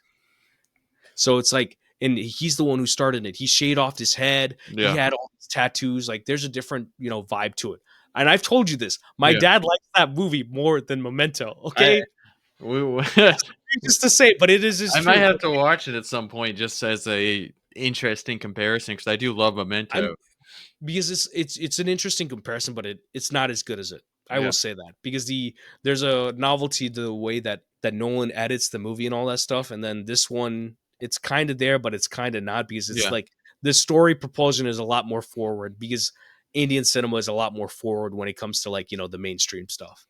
So I mean, like Karina Kapoor, Bomani Rani, like these people are extremely successful and extremely good at what they do. Karina Kapoor, she recently had a one second, let me pull up the name. She just had the Buckingham Murders. That's something that I've been hearing a lot about. She has another movie, Johnny John, that was just on what do you call it, on Netflix.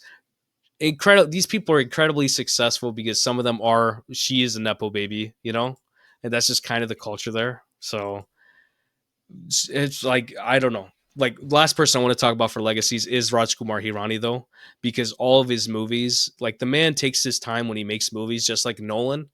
But it's like you never know what he's gonna bring to you, and it's that same energy where you're like, oh, like I don't have to worry. I just got to get in the theater, sit down, and I'm gonna be surprised by what he's got to say.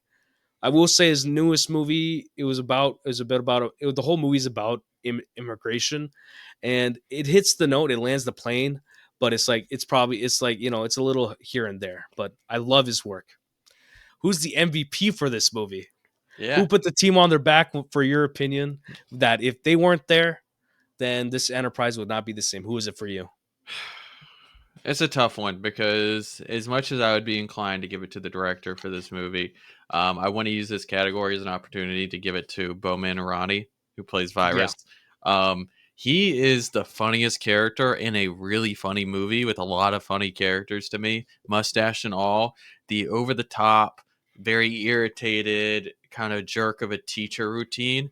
It's instantly memorable. Like it is Yeah. he plays a character that is defined and is memorable and it's almost like now when I see a movie and I see that type of character, I'm gonna think about Bowman Irani's Virus character. That's what I'm gonna You're think gonna have of. to compare it to the best. It You got to is. compare it to the If goat. if we redid the Oscars for this year, he would be one of my nominees and be a front runner. That's how much I enjoyed his performance in this. He is And everyone incredible knows like in yeah. like it's crazy. It is all of it is a get up. And the movie would be imbalanced if he wasn't this good because you would have the kids and then kind of a okay actor for the teacher. It would have been an unbalanced movie, but with him, he carries so much weight in every scene. He's such a good villain and antagonist for the main characters. It really it gives a balance to the movie that makes it one of the a great, Bollywood movie instead of just a forgettable one in my opinion. And he's always been a character actor. Like he's Mhm. always playing supporting roles and he's so good at it. And I already talked about it at some point probably last year about a movie that he was in where he's playing a father to a kid, not a kid, but someone our age, where he's having a daughter, and in their village, the culture is that you have to have sons or else they killed the daughters, right? It's Yeah. about infanticide, but it's like that very serious conversation to have. But it's like the end of that movie, spoilers, whatever. I didn't even say the name of the movie, but at the end of the movie, what happens is he's so terrible the entire movie, but the end of the movie is him with his granddaughter playing with her, and it's like, oh, the vision has changed, right? And it's the same sort of thing where it's like he can be terrible, but when he has to sell those like emotional moments where it's like you want to believe in him, you can believe those too. And it's a very specific thing to do. Because if you tell me Glenn Howerton can do that, I don't know if I can believe in the humanity of that man, even though I love his work. I'm just saying. That's a I'm good just point. saying. Who's your MVP for the movie? You know who it is. It's Rajkumar Hirani. Yeah. Like, put it this way. I'll tell you the story my dad always says is that his first movie, MBBS Munnabai, this movie, like I said, it's about a gangster and he's gonna essentially swindle his way into becoming a doctor, Hmm. but it's like his mom was like his mom, all of her they showed the movie, his mom was like, oh, I don't know how this is gonna go, and then all of her friends are like, your son's about to fail so badly, like it's gonna go so bad. And it's like, bro, he knew what he had, and he always has a very specific take that is it's comedic, but it's heartfelt, but it's also serious. And it's like to be able to tackle all that together is a very specific thing to do. And like I told you, he was an editor before this. This is all information from my dad. I didn't have to look this up. My dad talks to me about this all the time. Like we have these conversations, but it's like this man was an editor before, and the reason why being an editor and then going into becoming a director is so great is that he has it all in his head already. He knows where to cut, where these things work, and especially with comedy, it is so hard to do.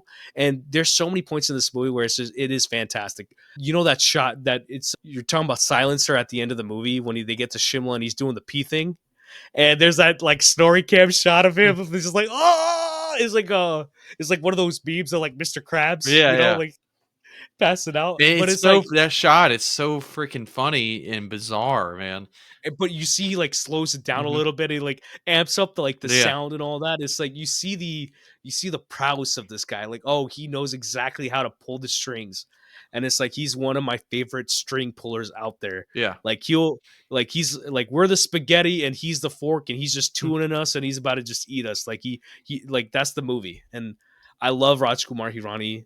My dad loves his work too, and it's a Rajkumar Hirani house. Like we love to go see his movies, and I think Indians do champion him because he's got the sauce, and he ended up getting very famous from this, from all these movies, Yeah. and people take him seriously, and that's the thing. Like we want to take people like him seriously and make sure that they do great work. So I look forward to anything he does. So actually, companion movies. Do you have any companion movies for this? I mean, obviously they're not gonna be Bollywood movies because I don't have a good resource of that. But I think if you like this movie, I think, or if you like any of the movies I'm going to say, I think this is, if you like this movie, super bad, I actually feel like has a similar level of comedy to it in a lot of ways. Yeah. And then I think, honestly, any 2000s studio comedy, just any of them, just You got to throw in Booksmart though. Booksmart, sure, but I'm just saying that specific 2000s, like almost like Judd Apatow, but any of those Yeah. 2000s studio Knocked Up, comedies, 40-Year-Old Virgin, honestly, Hangover, like all those, Talladega Nights, Step the Brothers, level of the type of humor in those, Step Brothers, yeah, type of humor in those, Ron Burgundy, yeah, because usually, Anchorman. honestly, a lot of those 2000 comedies involves one of the people, at least one of them are idiots, right? I mean, Yeah. think about it like a bunch of the But Paul it's Rudd also ones. He that it's plays an that idiot. energy. Steve It's Carell, like 40-year-old version. Yeah, it's that energy, that kind of idiot energy. And I know I keep using that word, but it's the movie's Three Idiots. That yeah. idiot energy that's in those 2000 studio comedies is very similar to Three Idiots. So if you like any of those, go watch Three Idiots or vice versa. And it's also the energy of like just the acting, where Yeah. it's like nowadays they want you to be subdued and like be mysterious and have these performances, but it's like you watch The Long Shot, which is like the only like recent that and maybe Disaster Artist from what's his name from Seth Uh, Rogen, Evan Goldberg. James Franco. Yeah. Yeah. But like yeah, it's like it's hard to find that energy in Yeah. Hollywood right now, so it's like yeah, we should definitely you should watch those Well, and in movies. that case too, you should look at some more like golden era Hollywood movies if you like the Yeah. more of the over the top showy comedy. Yeah. Because that era especially has a lot of similar comedy to what we're seeing in Three Idiots. Yeah, and it very much is that timeless sort of comedy, in Yeah. my opinion. Yeah, And like it's anything. Charlie Chaplin's timeless. You go watch one of his movies, you still understand the humor it's communicating to you, and it's still funny. And it's yeah, old, and it's a different type of humor. I think not all humor has. Right now, the theme for humor is either stupid fourth wall stuff or highbrow, and yeah, there's no current room for that. Again, this 2000 studio comedy humor, which I think Three Idiots also has. 100%. For me, I'm gonna run down what is it? MBBS Munabay, Lage Rojo Munabay. They're the two movies he made before this. They are hilarious, but they also pack the emotion. I'm gonna throw in PK, which is his other movie. It's the 2014 movie, the movie he made after this, and it's more serious than comedy, but it does land the plane well. Yeah, I will say Chup Chupke, that's another comedy. There's a director, Priya Darshan. He's Bul Bulaya. He's made a lot of comedy movies where it's like if you want to just see good comedy movies from Bollywood that actually work, those do. And it's like nowadays even the comedy's lost in India where it's like they can have comedy but they don't have any substance. And it's like even, which is crazy to say, but like a movie like 40-Year-Old Virgin or like Step Brothers or the other guys, like these movies, they might be stupid, like quote unquote stupid is not the right word to use, but they've got content, they have substance, it's yeah. funny, but it's like it also keeps you coming back. Like Talladega Nights, like I can't do a thematic analysis on Talladega Nights, but like I'll turn that on, like it's fun, but it's like Well, it keeps you coming in back. a There's character so many like movies that don't. Rancho or Virus or Pia or Raju, they fit into Talladega Nights in turn the comedy it's trying to tell there. That's what I'm saying. It's like That's you the could almost craziest drop. sentence I've heard all year. It is, but you could That's drop. the I mean, craziest shoot, sentence I've heard all year. drop Rancho into Talladega Nights for a scene, and it doesn't make It it would makes a little be bit of sense. It's not too out yeah, of this world, because of the style of comedy is again similar in this these movies. very similar. All in all, go watch more movies. Go watch Indian movies. You might be surprised by them. And I think there's everything. Like I said, you have the classic Bollywood. This is Bollywood, but there's so much more in India. So much more to offer. Lapata Ladies, that's a different one that came out this year. All we imagine is like completely different type of movie, and people are showing love to that too. So just watch more movies. You never know what's going to surprise you.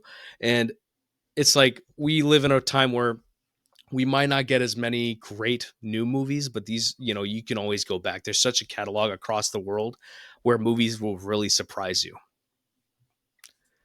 So that's it for this episode. 2025, we have some crazy stuff coming this year, I think, right?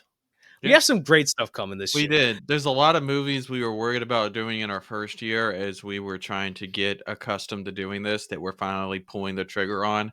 So we have some really, really great stuff coming your way there next year and probably some surprises as well. So you'll start learning more about what we're going to do as we get into the year, but it's going to be a really exciting one for us. Yeah. Peace and love. We'll see you all in the next one. See ya. Bye.